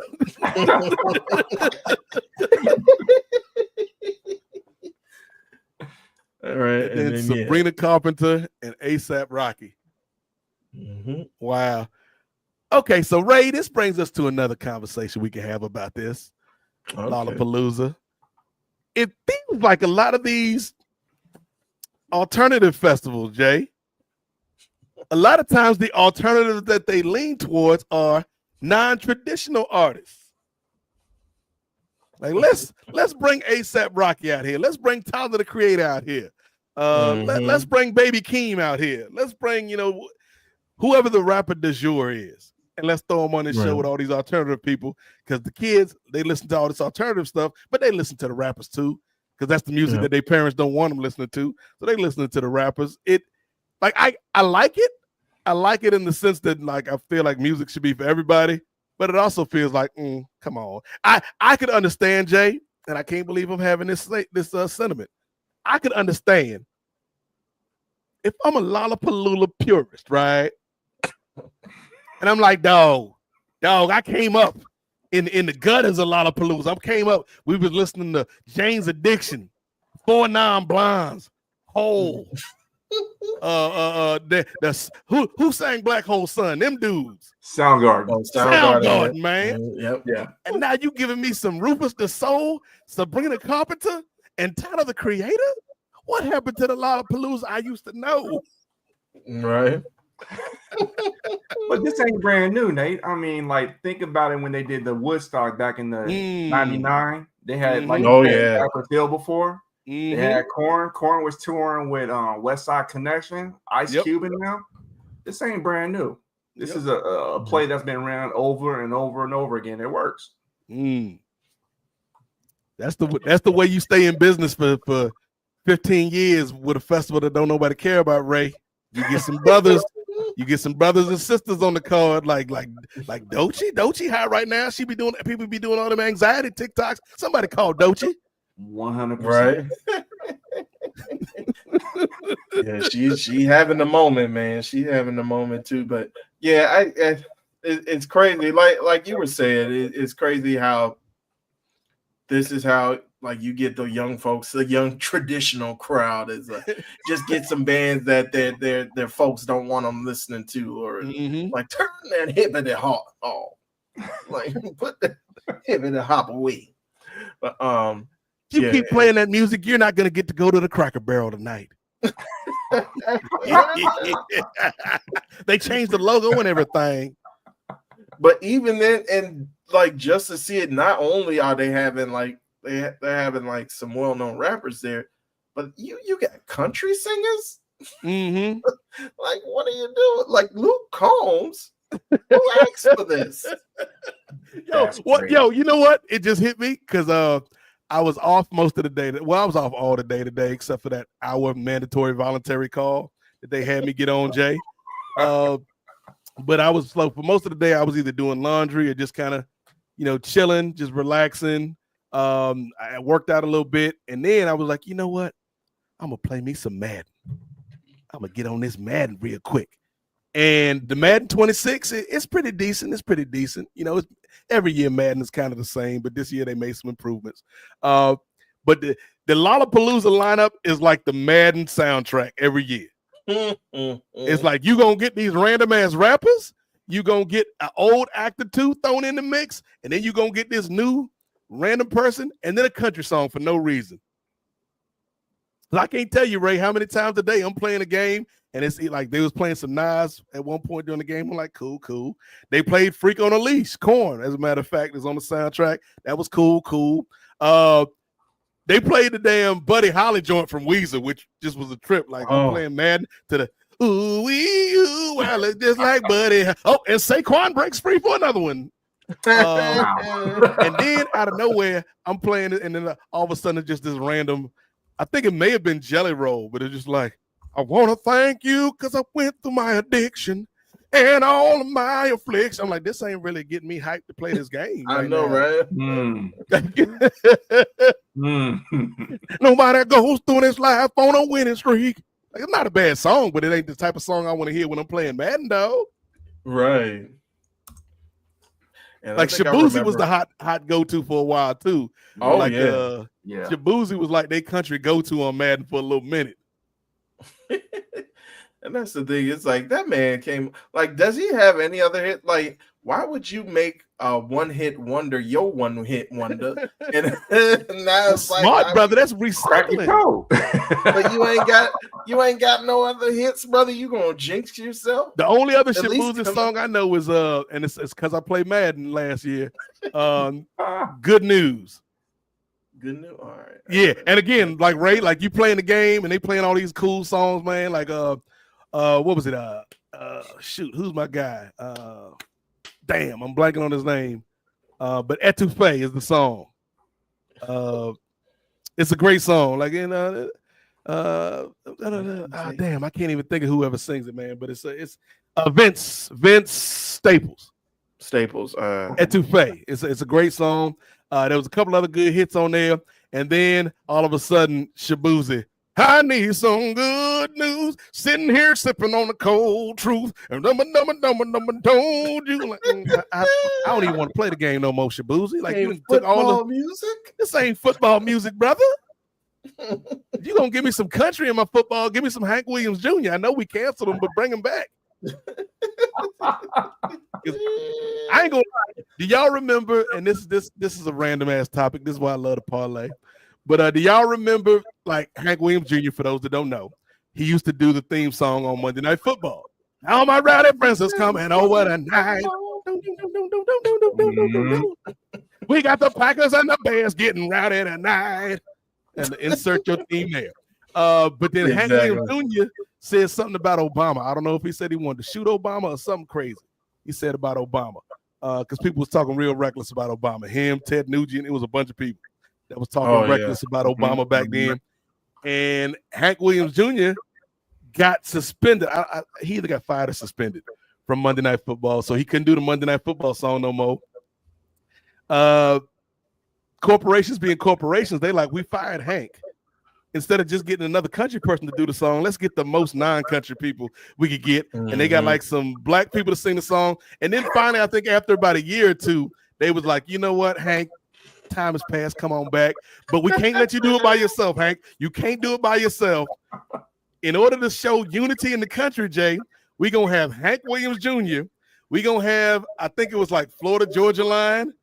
And we'll have Jason Derulo as the three people singing the Monday Night Football song. And it was like, Hank is like, do you want to party? Hank is back and I'm ready to party. And then Florida Georgia Line, the Bears and the Packers getting down tonight. And then Jason Derulo with the Packers. It's like, okay, y'all doing too much. Like unity is a good thing, Jay, but it's like, you know what, man? Y'all just let Hank come back and do his thing. You can't be all things to all people. You just can't. It don't work. Everything don't fit in the gumbo pot. Like, I think there's a moment at the end of the intro where like they all three of them are on the stage together, and it's like Florida Georgia Line is like, yeah, and then Hank Williams Jr. is like, all right, I'm back. I'm Hank Williams Jr., y'all. And then Jason Derulo can't just do like one of those. He has to like jump up and do a kick at the camera. And like, come on, brother. Come on, man. He on his usher. He always doing too much. That is one of the great like sports theme songs, though. Yes. All My Rowdy Friends. Mm-hmm. It might be the best football theme song. Yeah, I know doggone NBC. They tried it. They tried to come back. All my. Oh, what's the name? Is that Carrie Underwood? Yeah, I've been waiting all day for Sunday night. Yeah. That's a catchy one. Carrie Underwood. That's a catchy one. I'm gonna tell you though. Maybe this is just because of my personal opinions of both of the artists. Like Carrie Underwood, cool, but I ain't never been a Carrie Underwood fan. I liked it before NBC was like, no, you're not what we want. The first season they did that song, Ray, they had Pink do the joint. Pink. That's what I was Pink was thinking just of. like Pink was like she was in her Pigger era. She brought back some of that old Pigger feeling. If you remember the Pigger era, you know what I'm talking about, because it was a little too urban for what they was going for on NBC Sunday Night Football. And they were like, get Carrie, can you come in here and do Pink? Thank you, but thank you, Pink. Carrie. Pink was a little too rough with it.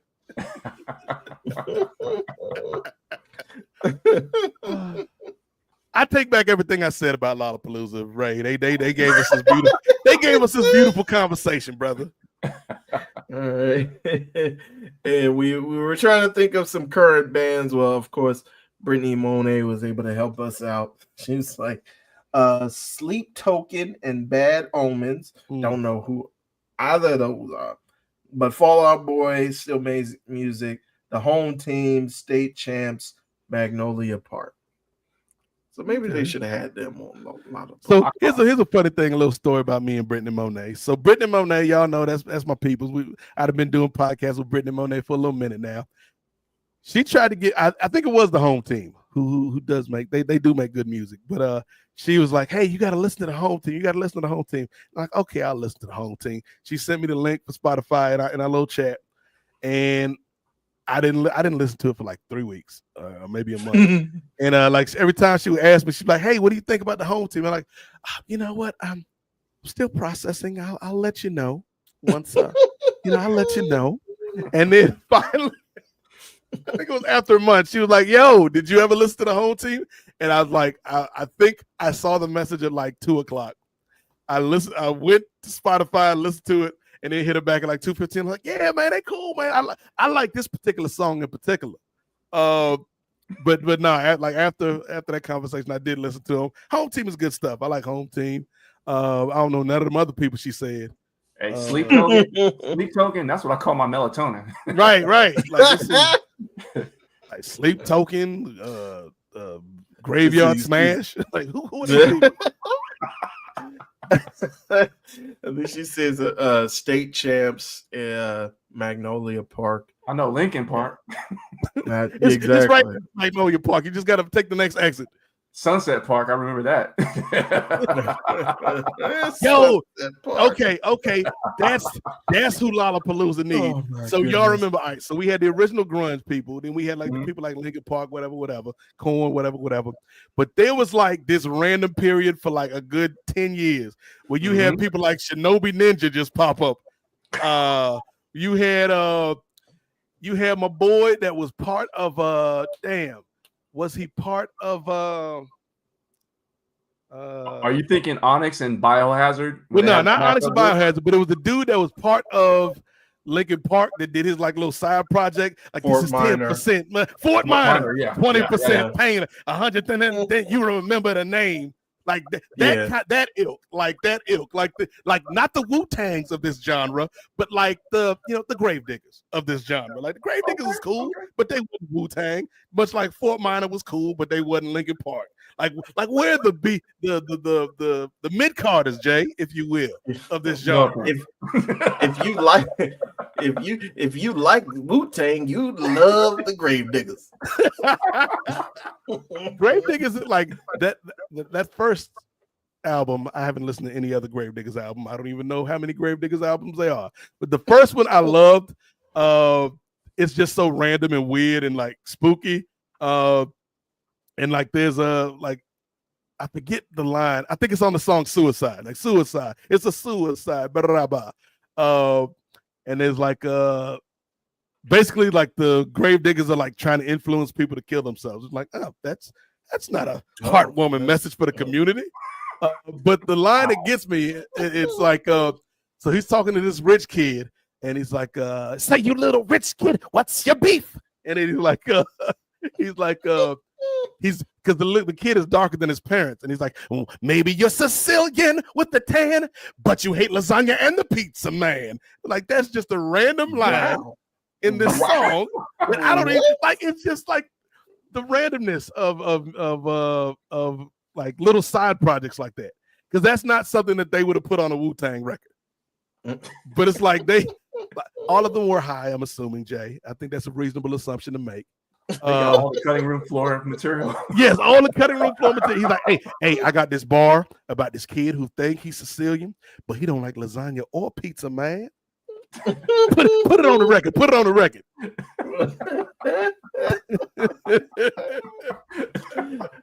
Maybe you talk about Mike Tirico, man. Mike Tirico felt that bar. He was like, right. Brother, I've been there. To me. Right. I'm Mike Tirico, y'all. Are you at work, Brittany Monet? Now I'm talking to you through the medium of YouTube. Are you at work, ma'am, or are you just at home relaxing? Because Ray, I knew as soon as you said Fall Out Boy, I was like, something tell me he has evoked the specter of Brittany Monet. Well, she gave her last message at around 8:02 saying, all right, y'all, I'm gonna go. So okay, well, I guess she is not here. Yeah.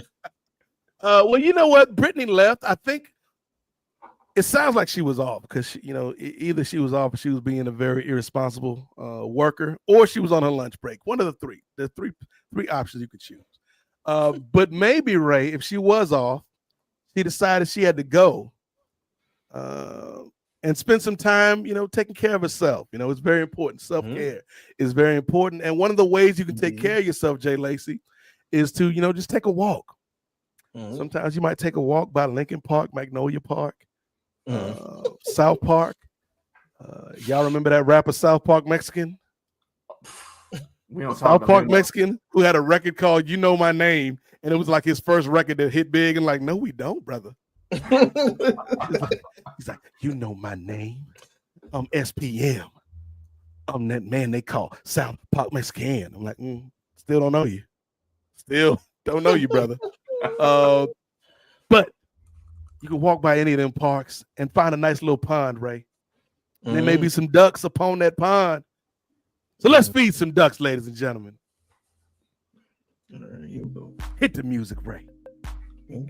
You can't get this at Lollapalooza. So feeding the ducks is the part of the program on the Parley where each of us brings a question to the table. And we go around the horn and we just answer these questions. They could be serious questions. They could be silly questions. They could be questions about life. But we're going to answer them. So I think we're going to start with Jay Lacey. Ray got nervous, boy. I seen the fear in Ray's eyes. I seen it, Ray. I seen it, brother. But Jay, you got the first at bat. So what is your question for the group, brother? All right. With the first half of the year already gone, what's one highlight for whether personal, professional, whatever, that you have for this year? And what's a low light? Okay. Well, highlight and low light. Ray Williams, what's your highlight and low light for the year, brother? Oh, that's a good question. I think to go recent, my highlight is being able to talk with Jimmy Smith. Very, very knowledgeable brother, and I've been admiring the work he's been putting out for at least 10, 15 years, ever since he was working with Bellator, and then just seeing his transition into pro wrestling. So it was pretty cool to pick his brain. I'm mad that I didn't get. I only got like 30 minutes with him, but I tried to make the 30 minutes count, especially with the news that we had. But I would definitely love to pick that brother's brain a little bit more about the sport of MMA.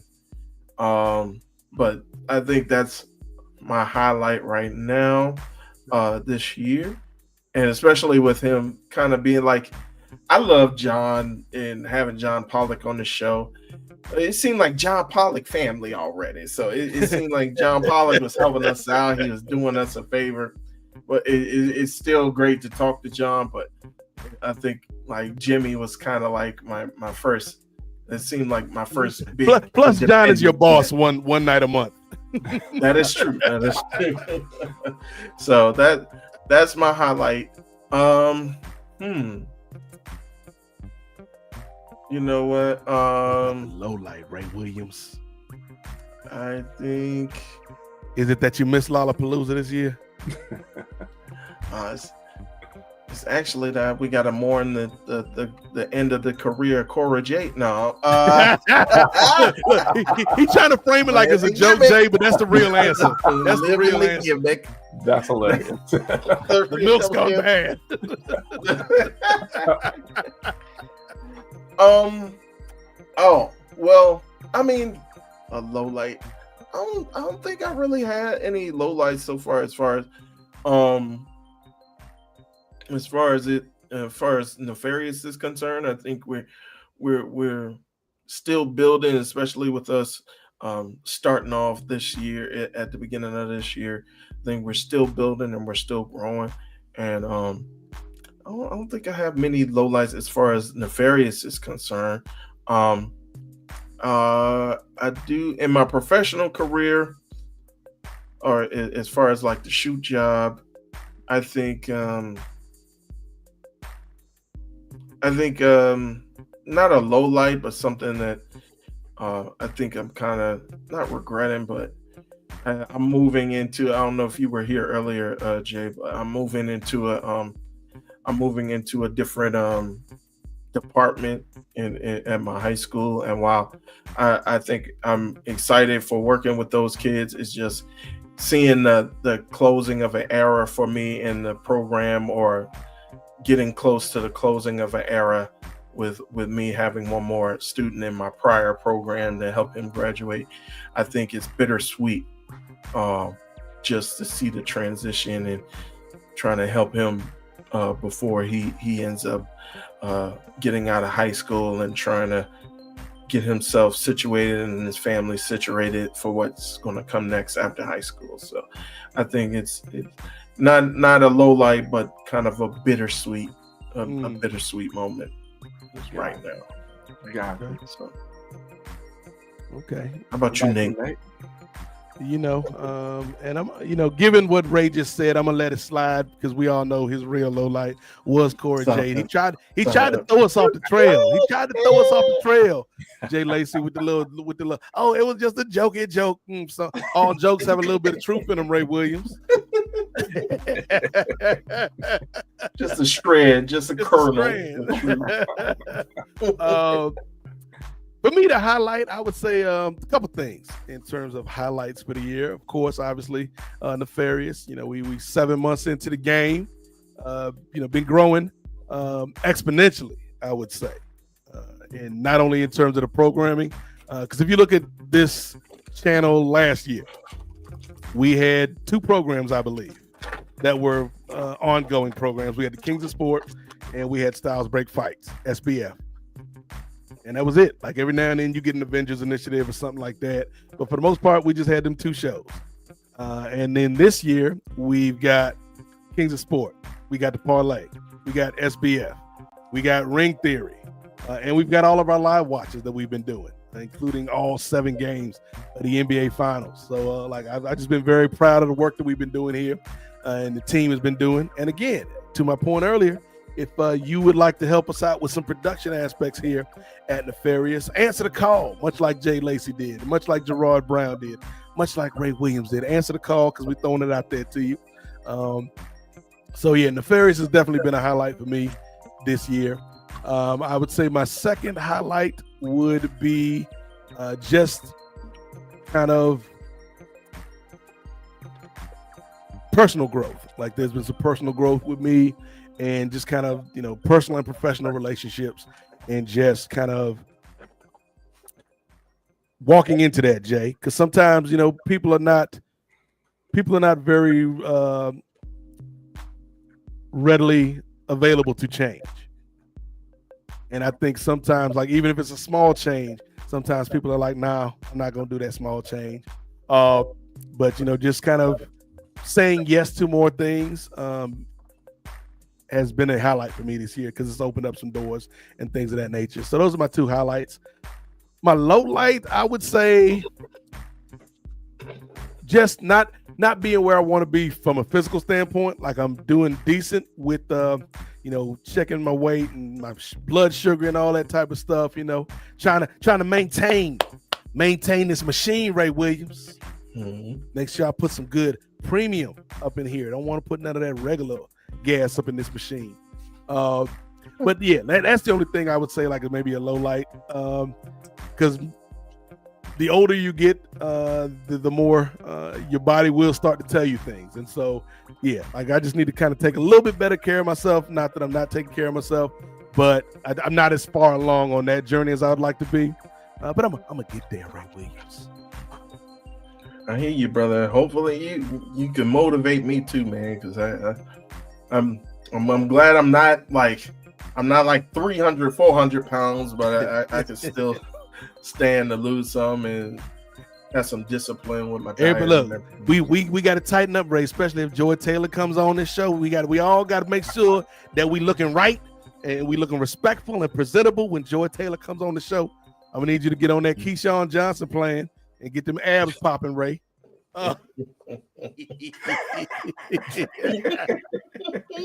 Can't be out here looking trifling when Joy Taylor joins the Nefarious Media Network.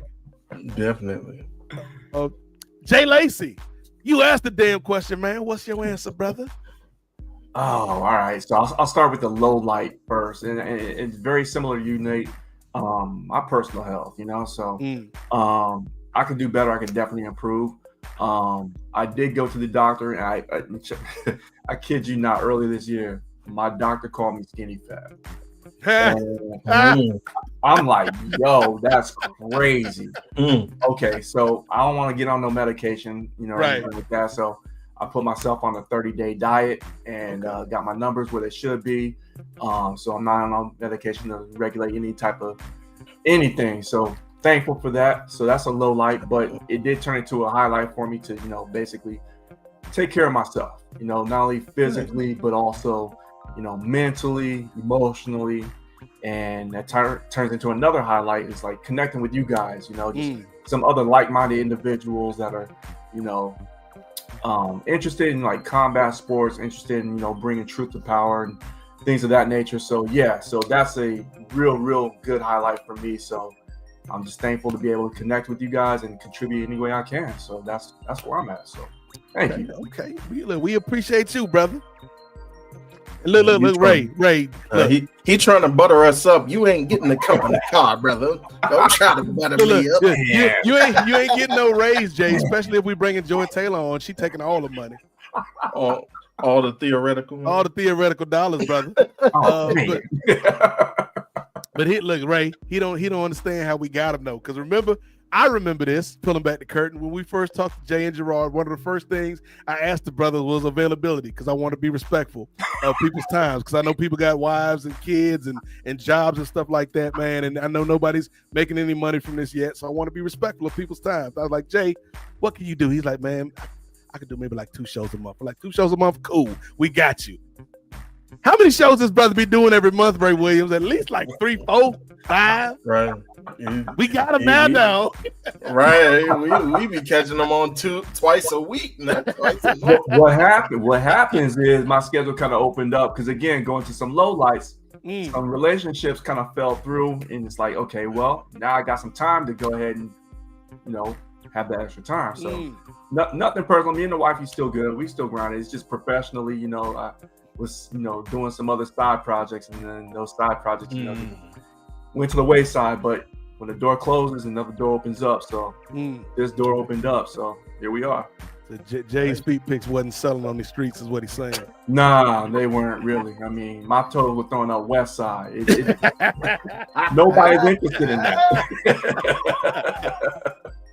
But Ray, here's the thing. I can always turn a negative into a positive, because let's say my health journey it doesn't get better. At least we can parlay that, Ray, into a business opportunity, because I'll be starting every show. Hey, folks, I'm Nate Milton. I got type 2 diabetes, but I manage it well. It's a little pill with a big story to tell. We gonna get them Jardians dollars, Ray Williams. Jardiance, Ozempic, all these chemical manufacturers, all the pharmaceutical dollars, Ray.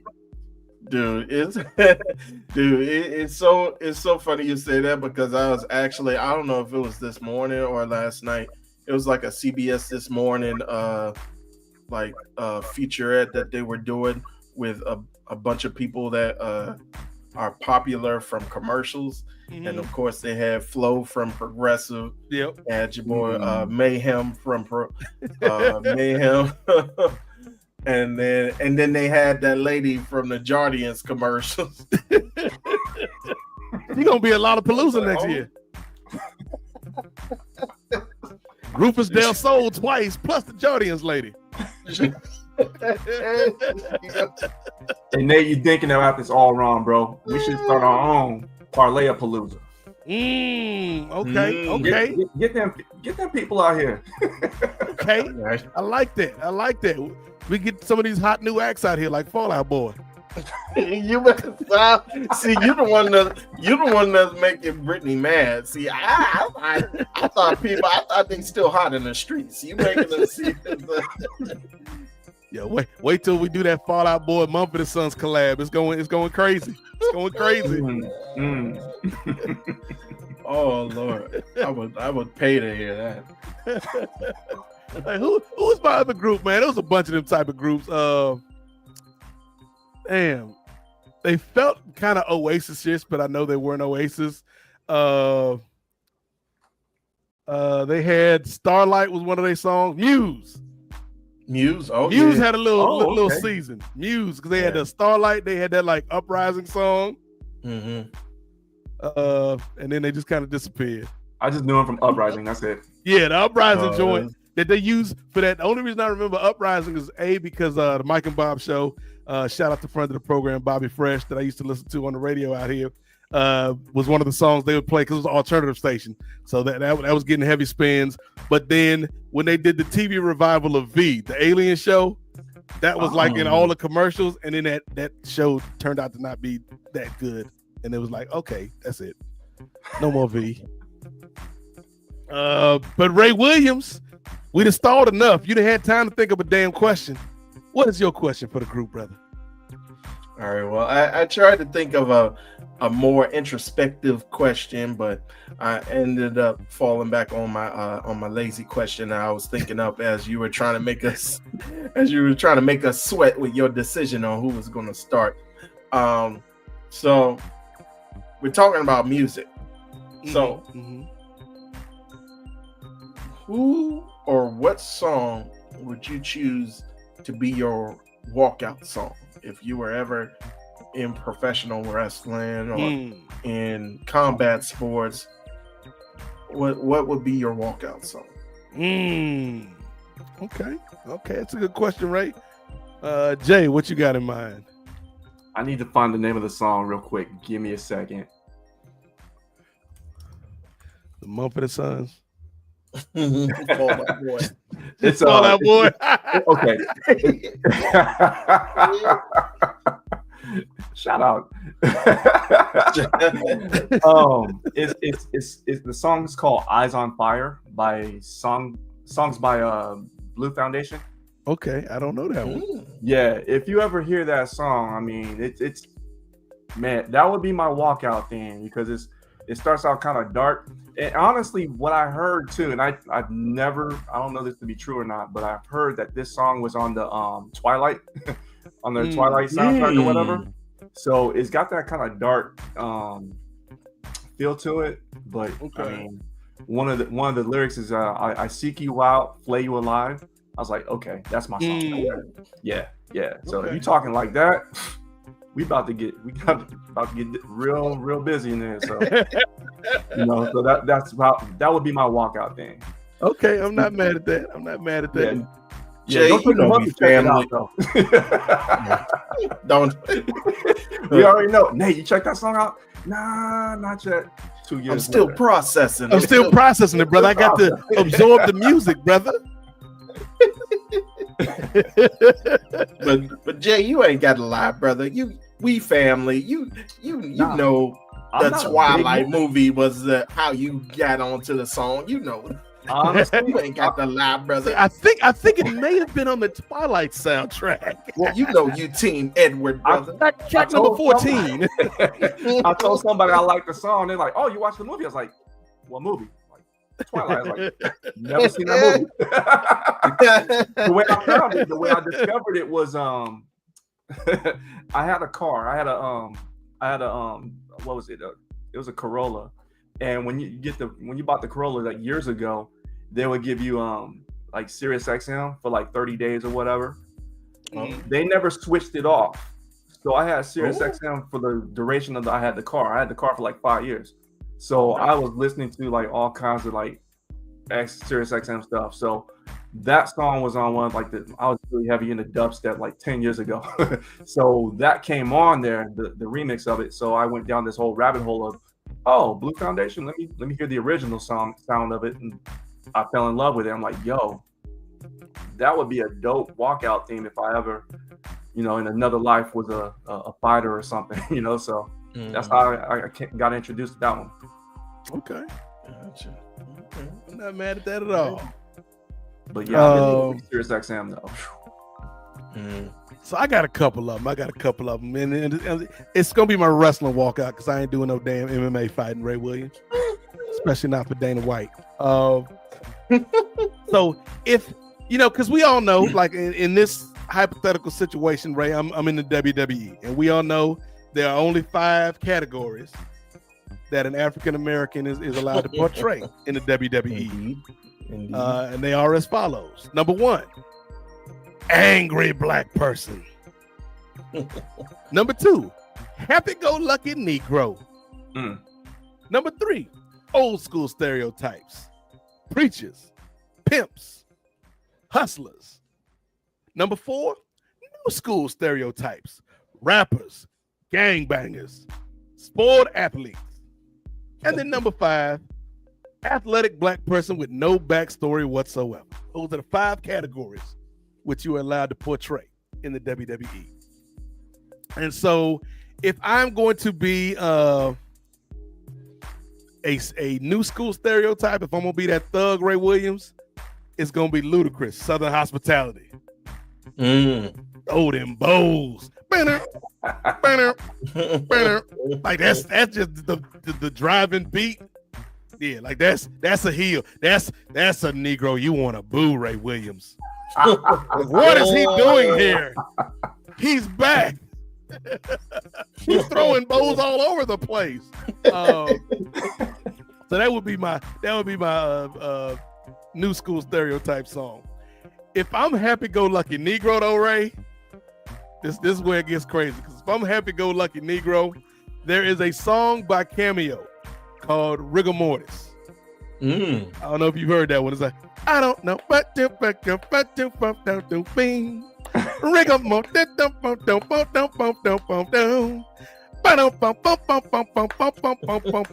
Wait for it, Ray. Yeah.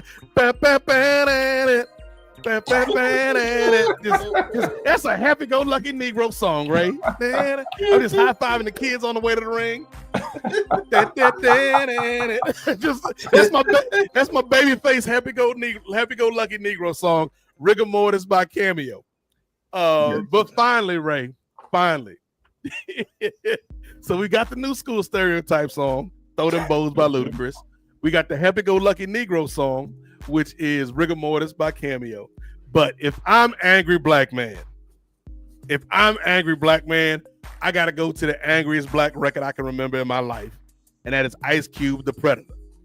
And that's for those that don't remember, Ice Cube, The Predator came out like right after Rodney King and right after the LA riots.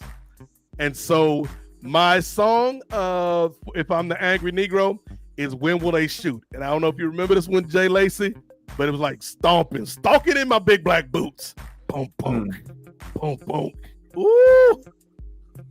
Yeah, that's the one right there. Like this, I don't know who this brother is, but he sure is angry.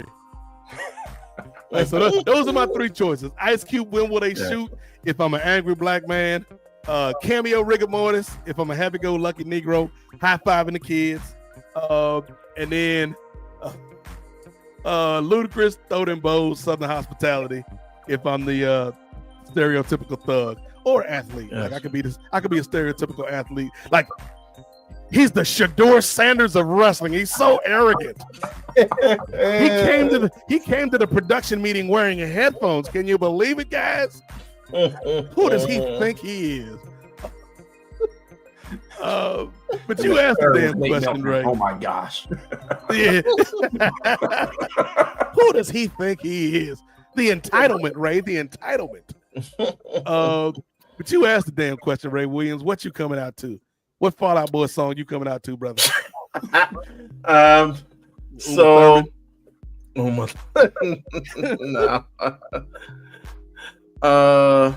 Sugar, we're going down. I can see that though. Ray with like the emo Jimmy Butler hair, right? Number one with the bullet. You got the guy liner on. and then when Ray turns heel, like Sugar, we going down. That's his babyface song. When he goes heel, it's Panic at the Disco. I think it's Panic at the Disco. I walked in, haven't you people ever heard of closing the door now? It's much better to think these kind of things when it says opposing. Like, what's cutting into Ray Williams?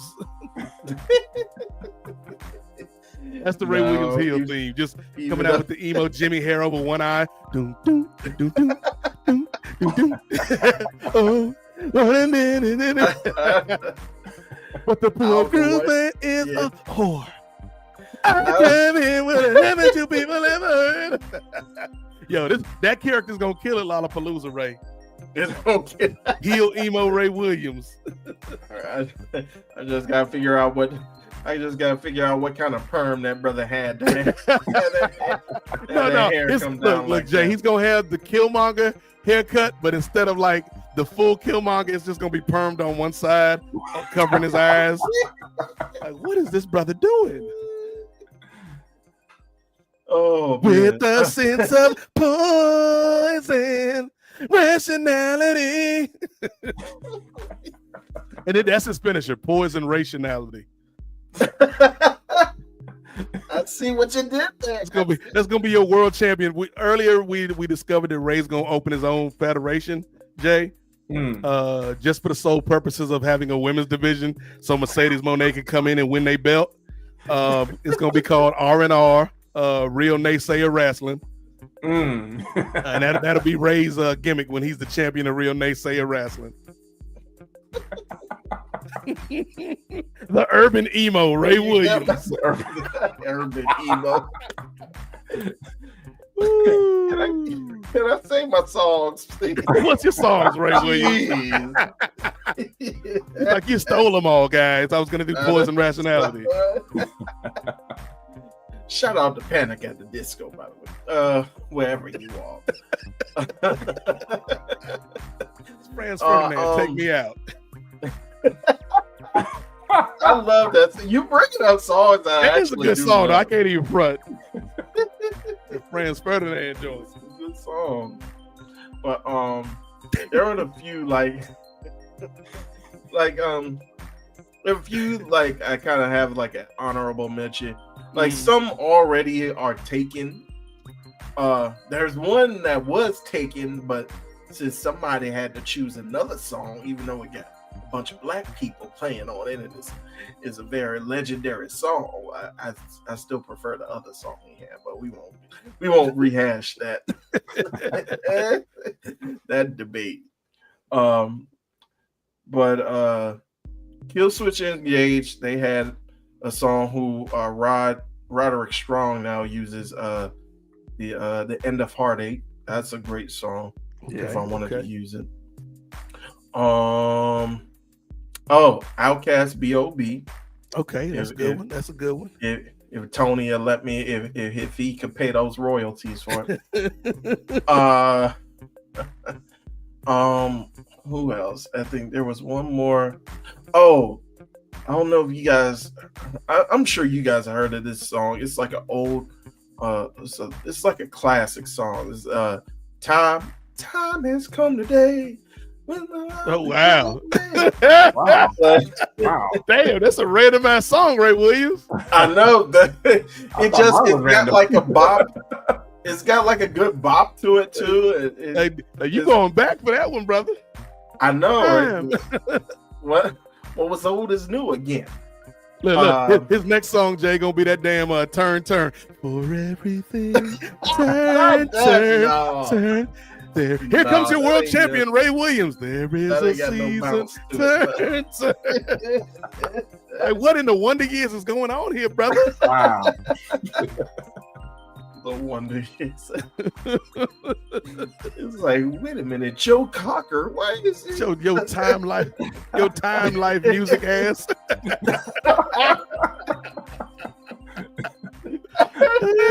Y'all gonna start hating the hits of the 60s. Time in the good songs. Time Life presents the greatest songs from World War II. Stop it. But the main song that I think I would like to come out to from Metallica, they got some great stuff. Okay. And I'm trying to pick a song that Undertaker has not used on a promo yet. And you can't pick Innocent Man. Nah, I can't. I was thinking of Master of Puppets, and that's a good song too. But I'm gonna go with "I Disappear." It was all. I think it was on the Mission Impossible 2 show. Okay, yeah, that's a good one. Yeah, it's really good. I like the groove on that one. So that would be mine. Sorry, Fall Out Boy. I like all of those, but here's the thing. I think the best one, just from an entertainment perspective, Jay, is Ray coming out the time. Like, what is his character? Is he like a soldier that deserted in the Vietnam War or some shit? What is Ray's character here? I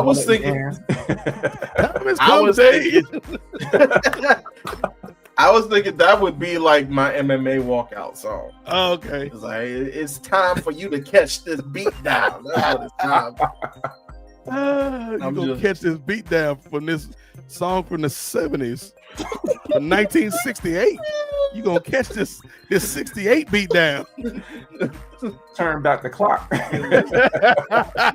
why is he playing War from Edwin Starr? What is going on?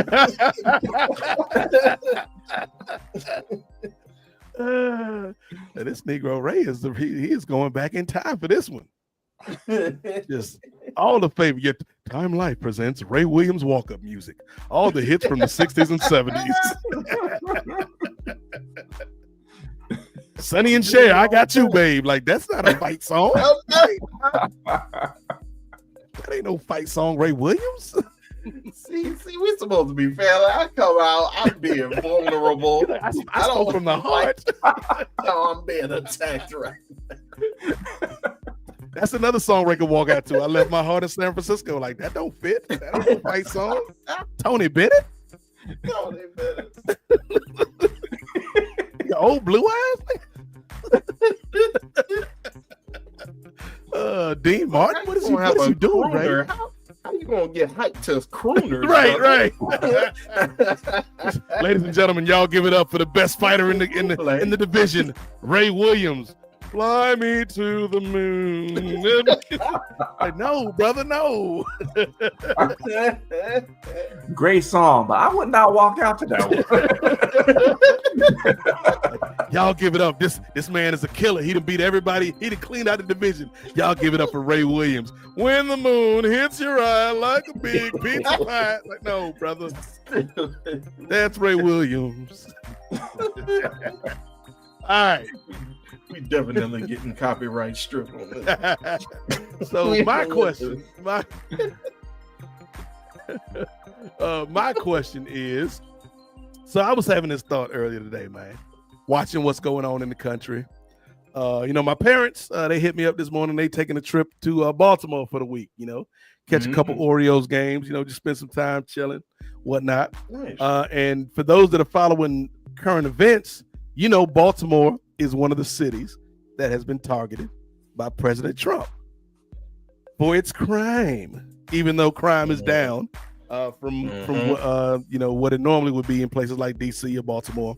But Trump has said it's a crime-filled city. It's a crime-filled city that needs to have the National Guard come out there to get these people under control, Ray Williams. And it feels like this man continues to stoke the fires of division.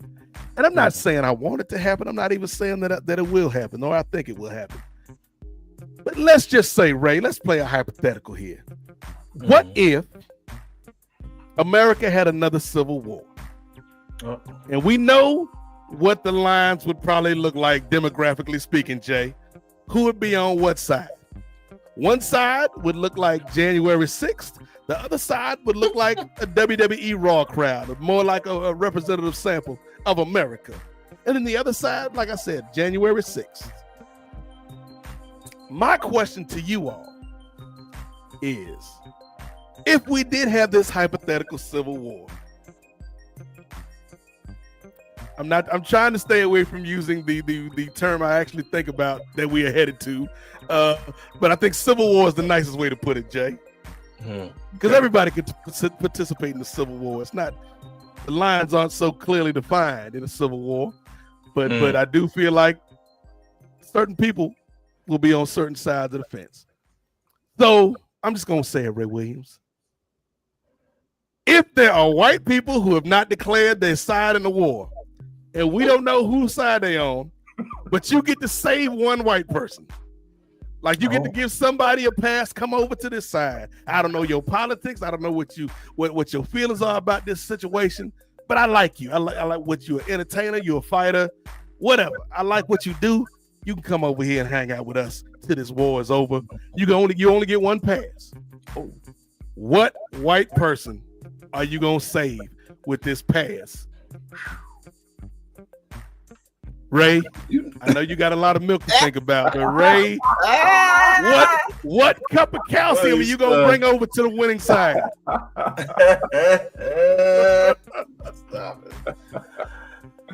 Oh, see, this is both silly and deep at the same time. It is. And we gotta pick somebody whose thoughts and opinions are kind of like ambiguous, or that we don't know. Somebody we don't, not somebody like for instance, we know, we Swifties, Ray. We know what side Taylor would be on. So somebody whose politics that we don't really know about, but we just have to save them based on their whiteness. Who would you save? Oh man. I don't know, man. I think again, if I'm living in the moment, I'm like Cora Jade. I'm not gonna say Cora Jade. I was gonna say Jimmy Smith. I was like, come on, brother. We got more podcasts to do, Jimmy. Come on, brother. Yeah. we can commentate the Civil War together. Play by play. Content. We gotta get this content out. Yeah, I mean, I don't know, man. As far as like a true, like a, if I put thought into the answer, man, that is a good question. Oh, I can't say skip me. Don't skip me. I'm gonna think of somebody. Let me see. So, you know what? I'm trying to think of different. Billie Eilish, maybe. now he's just going through the Lollapalooza. I know the glasses, the different glasses of calcium. Luke Combs. Definitely not Joe Rogan, brother. You can stay over there. Man, I was about to say George St. Pierre, but he Canadian, so he can always. Oh, so yeah, like John and Way is safe. Like they say Canadians are safe. British folks is safe. Like Martin Bushby, he's safe. Oh, you know what? This should be like an obvious answer. It's got to be Devontae. Devontae, Yes. come on over, brother. Yes. Bring Liberty. Bring your girl. You know you know Brandy always cool. Brandy already on our side. Yeah. So yeah, definitely Cody Devontae Rose. Okay, good answer, brother. Good answer. Jay Lacey, you didn't have some time to think. Which member of the Caucasian delegation are you gonna bring over to our side during this Civil War, hypothetically speaking? You threw me for a loop on that one. But I had a little bit of time to think about this, so I got three honorable mentions. Okay, just in case this number one is already snuffed out or couldn't save him or whatever.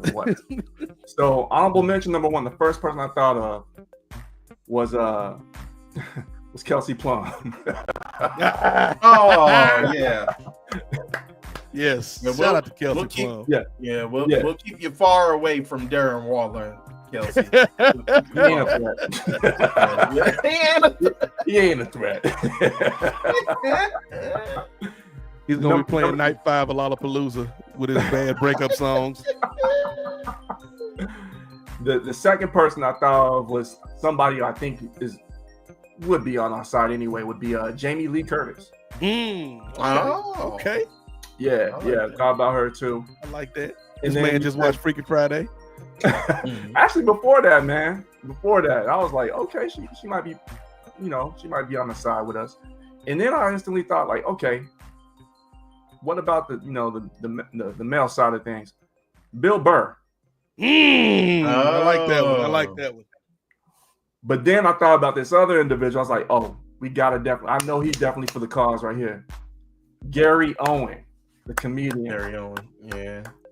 He's definitely gonna be riding and dying with us. I kind of feel like Gary will be on our side anyway, but just to be on the safe side, yes, let's save Gary Owen. Yeah, just to get you over. That's the case. Just in case. Like Gary, what you doing? Gary, you got to cross over here, Gary. Right. Like, oh, my bad. I thought the war started over here. Yeah, I think Gary. Yeah, if Gary close to Atlanta, they gonna keep him huddled up.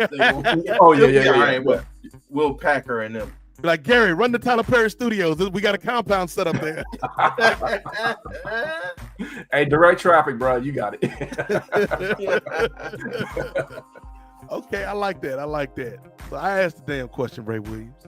Yes, you did. So let me answer it. So I too have some honorable mentions. Number one, again, like, I think this person might be on our side, but he doesn't really talk about his politics much. But I just feel like he good people, man. He good people, and we gonna need some laughs after the war. We gonna need some laughs to heal the country. Ray Williams, Conan O'Brien is one of my honorable mentions. Oh, okay, that's respect that, brother.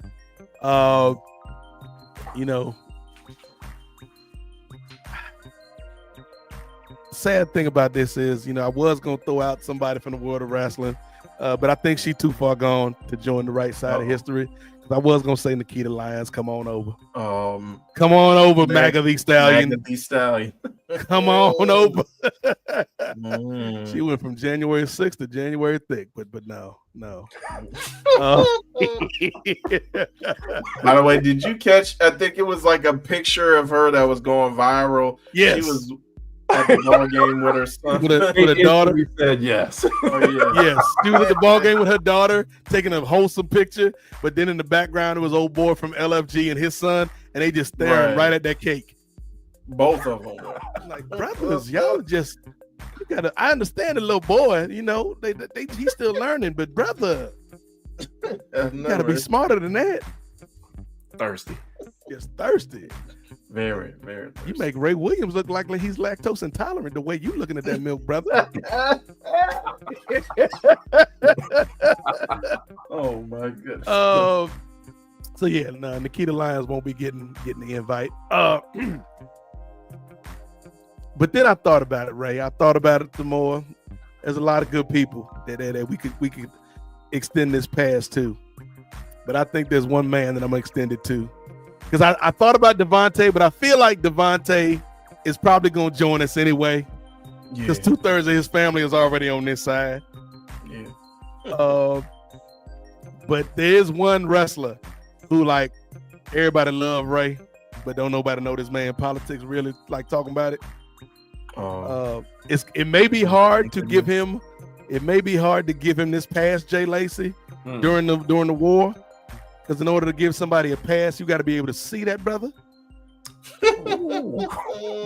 And we can't see him, but John Cena, if you can make a noise or let us know you here, you got a pass. Come over here. We don't need you getting hurt in this conflict, brother, because we need Peacemaker season 3, brother. John Cena, terrible heel turn aside, is getting a pass from me. I mean, he might be in the best position if they can't see him. He could just slide on by. Like, John, what were you doing in the war? I was here the whole time, dog. Right here. But he crossed my mind, but I'm like, I don't know, man. He was a little bit too culture vulture-y for me. And the whole Vince stuff was a little, but I understand it though, because like that's your boss and whatnot. Right. But I feel like John Cena is like the opposite side of the apolitical coin that The Rock was on. But like The Rock was like, oh, I don't want to cause any more division. I feel like that was set out of cowardice, where I feel like John Cena, like when he say stuff, he like, yeah, it does kind of have a kumbaya kind of message. But I feel like John Cena generally want people to be good. Yeah. So John Cena plus we gonna need a president after this Civil War. And I'm just gonna go ahead. I'm gonna go ahead now because he played the president in the movie with Idris Elba. I'm gonna say go ahead and make John Cena the president of the United States, what's left of it after this hypothetical Civil War. President Cena. Imagine in promos, Ray. Got a good ring to it. That State of Union address gonna be fire. And look, and then the I don't know what party John Cena's gonna be at. Maybe John Cena could actually be like the first serious independent candidate, and then he'll be heckled during the State of the Union. You can't govern. You can't govern. Oh, but you know what, Ray? I think that was a great way to end this conversation, man. You know, we took some time out, thought about some people, thought about our wrestling theme songs. Ray's using the whole MASH soundtrack for his entrance. Like, wow, what are we doing? This Hello Darkness, my old friend ass entrance. What are we doing, Ray Williams?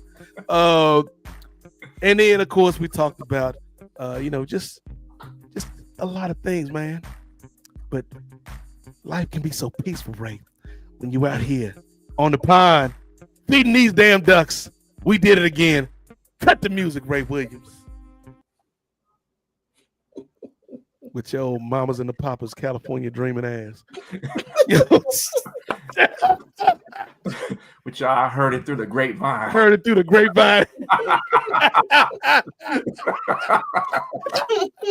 Ain't no mountain high enough. Ladies and gentlemen, give it up for the top-ranked fighter in his division, Ray Williams. Doom, doom, doom. Doom. Listen, baby. Like, no, this ain't getting me hype for no fight. Oh, ball of confusion. Actually, ball of confusion wouldn't be a bad that fight would be song. See? Ball of confusion. but knowing Ray, he'd use like the Sister Act 2 versions. Like, no, Ray. Why is Ray walking to the ring with all these nuns? Why is Whoopi Goldberg in the octagon? Sister Mary Catherine was hitting those high notes. I knew that was Ray's favorite nun. that was Ray's favorite. You like we already knew, Stop Ray. It. We already knew that was your favorite nun. Stop it. Nothing you can do to take me away from my God. Ray was in there in the movie theater. Yes. Yo, they were supposed to be making a third Sister Act, but I think that may have gotten canceled due like that because it was going to go into production before the pandemic, I think. But yeah, Sister Act 3, because remember they did the Hocus Pocus or sequel, I guess. Yeah. Mm-hmm. And then they were supposed to do a sequel to Sister Act, but that never came to fruition. So, so Ray will have to see Sister Mary Clarence some other way. All right. DVD. Yeah, there's always DVD, my, Ray. my DVD. Like, and somebody at Best Buy is like, for some reason, somebody keeps calling, seeing if we have Sister Act 2 in Blu-ray. Ooh. In 4K. What the? It's like, take whatever version you got. Nah, I don't need the special edition. The director's cut. Oh, that movie though, like low key, that was a movie for Ray because you had Sister Mary Clarence, but you also had Jennifer Love Hewitt up in that joint. You're projecting, brother. See, every accusation, accusation is I'm projecting. It sounds like Ray's deflecting, ladies and gentlemen. No, that's you. His ground and pound defense is well renowned. As he walks up to the ring with the Wonder Years theme song. What would you do if I sang out of tune? Would you stand up and walk out on me? Making his 5th defense of the title. Send me a tune. Pound for pound ranked as the greatest fighter in UFC history. Ray Williams. Get by with a little help from my friends. Like, what in the Joe Cocker is going on? Say you, say me, Lionel Richie ass theme song. I should we be are like, the world. I should be like you. You remember Mankind? He used to have like his opening song, like when he first came out as Mankind, and then if he win, he had like this soft, like a different song as his winning song. When I win, you are so beautiful.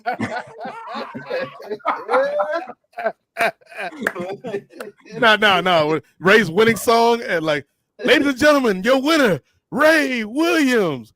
Now I had time of my life. Like, no, what in the I ain't flash dancing. What in the flash dance is going on here, Ray? That wasn't Footloose. What in the you lost this loving feeling is going on here? What in the Kevin Bacon dancing is going on? He got the whole Forrest Gump soundtrack as his walk-up entrances, Jay. That's wild.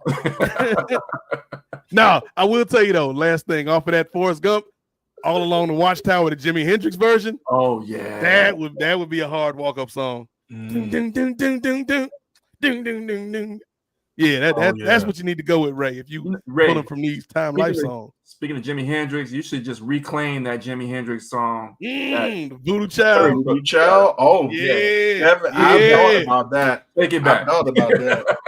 Yeah. He don't need it no more. You don't need it, Terry.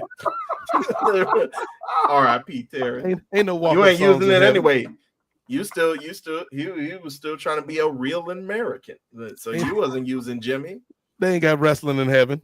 Like, he ain't got no walkout song. There's no WrestlePalooza in heaven. Full circle, folks. Full circle.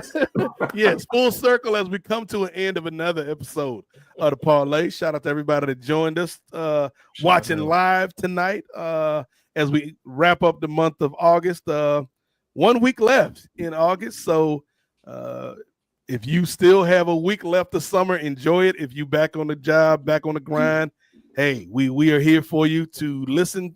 You can listen to us on your lunch breaks, on your commutes. We'll help you get through this, man. Like Ray Williams' theme song said, we get by with a little help from our friends, ladies and gentlemen. This man got 20 different walkout songs. No consistency to any of this.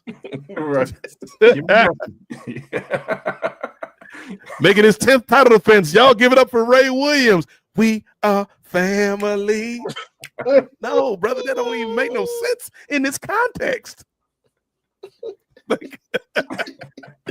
As long as you keep your head in the sky. I'm like, what is it? That just sounds of blackness interest.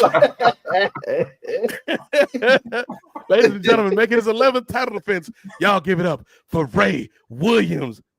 on my own. How did it end this way? Like what? Oh, don't get You got the Patti LaBelle, Michael McDonald. see. Don't get me started on Michael McDonald. I keep forgetting. I'll rock to Michael McDonald. And what Ray coming out to What a Fool Believes, like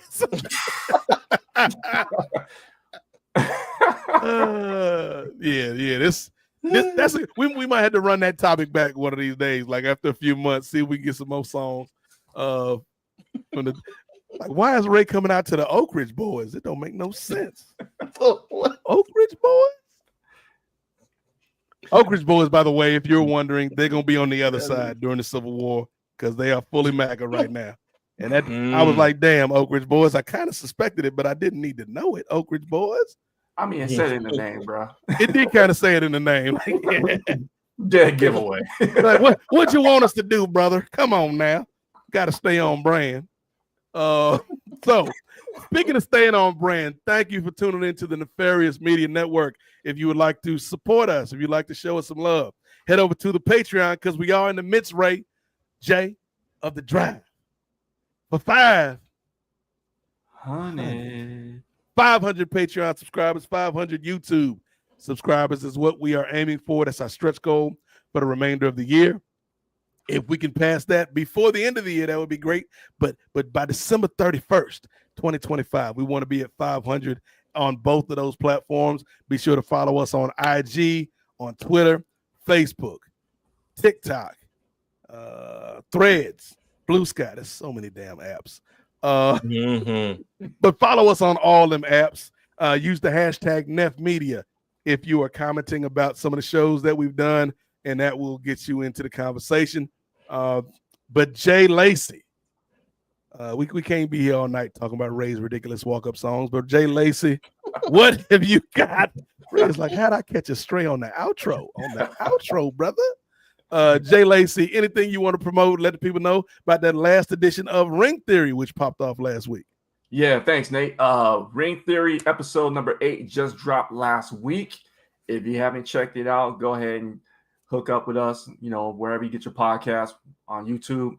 Check out with me and GB Downtown Gerard Brown. Gerard Brown, the new co-host. That's the evil twin.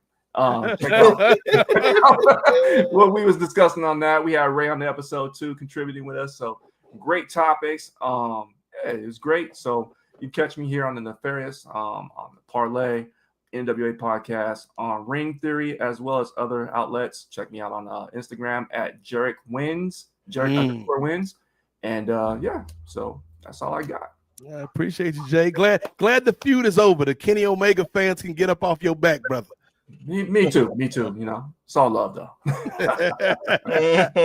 Speaking of all love, coming up next with his plugs, y'all give it up for top-ranked fighter Ray Williams. And he's bad. Leroy Brown, baddest man in the whole damn town. Badder than old King Cole.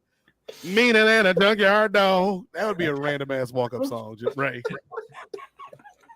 I mentioned one older song and the tangent we go. Yourself, brother. You open Pandora's box with your Time Life Vietnam song. I don't care what you say. It's a good song. Your China Beach song. Anyway. Well, once we do get that music episode, we got a guest already booked. Brent Chittenden said I better get an invite to that music. Salute to Brent Chittenden, who will be joining us for Kung Fu Island season 2 coming. I would say soon, but coming eventually to a podcast player near you, exclusively on the Kings of Sport Patreon and the True North Nerds Patreon. Episode 1 will be covering The Last Dragon. So shout out to Brent Chittenden. But Ray, proceed with your plugs, brother. Well, you can find me right here on Nefarious with all the other podcasts. Of course, you can find me on SBF, Styles Break Fights, with myself and the better half, the better co-host, Chi-Chi Chinyere Okafor, the maestro herself. Please go ahead, tune in. I put out both parts of my interview with brother Jimmy Smith, legendary, illustrious MMA and professional wrestling commentator. The first part was our discussion about the UFC being or UFC coming to a deal with Paramount, and our second part is talking about his list of the all-time great non-talented or non-quote unquote gifted fighters. So please go ahead. Shouldn't take you 2.5 hours or 6 hours to listen to, each about 10 to 20 minutes. So please, if you got some time, go ahead on our YouTube. Again, it costs you nothing to subscribe to the YouTube and to tune into what we got coming up next. Individually, you can find me Instagram, Mondo Dondo 1, Twitter, and Blue Sky at Two-Way Ray. Okay. I don't know why you made it sound like a question at the end. Some Ron Burgundy at Two-Way Ray.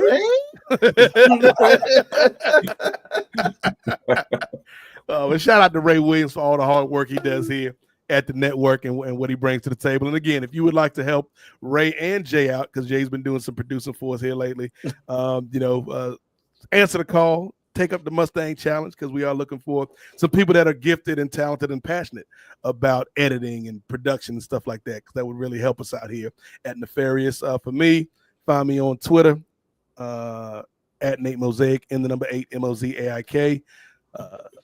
Blue Sky, Nate Mosaic 757. I believe it's the same on Threads. Actually, Threads is hooked up to your IG, so it's Black Nate on IG and Threads. BLAQUE_ in the number 8.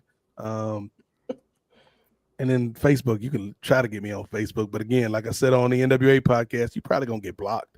So don't waste your time on my time, ladies and gentlemen. Don't do it. Don't do it. But again, thank you to everybody that tuned in tonight. Shout out to Brittany Monet for her expertise during our Lollapalooza tangent, which was wonderful.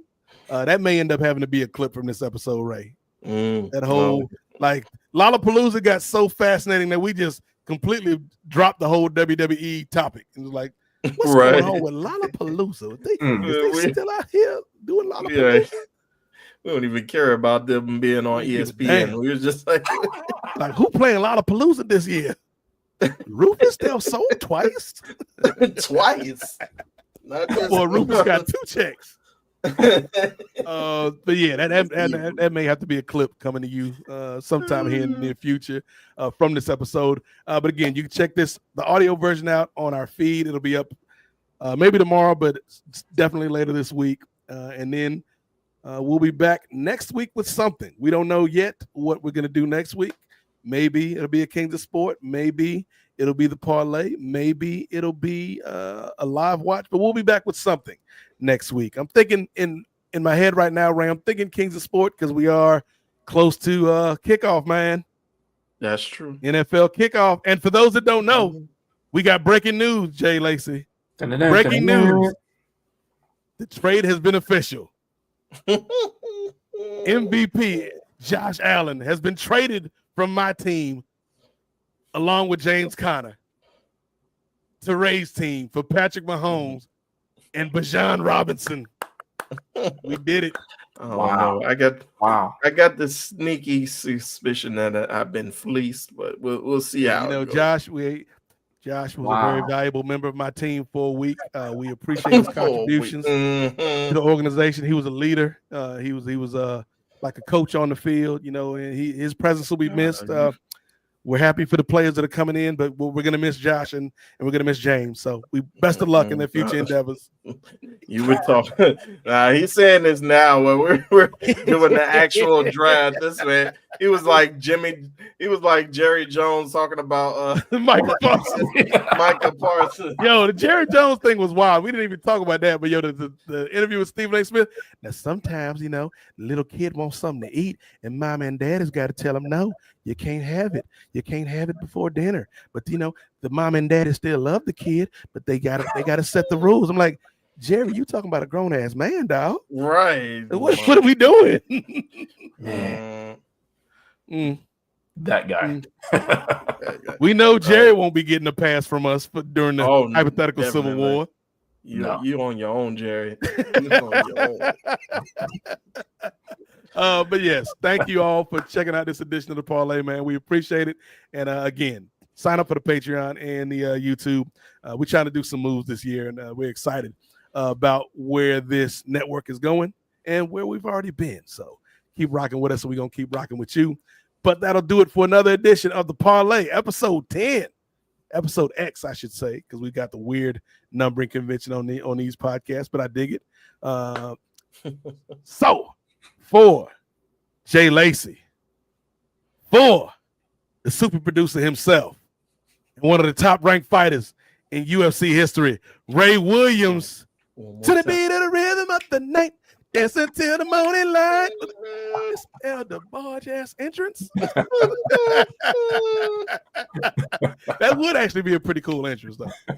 The rhythm of the night, like if you got a whole like crew of dancers, like them street dances they used to have in the Lionel Richie videos that were just like dressed in break dancing outfits and like one glove just.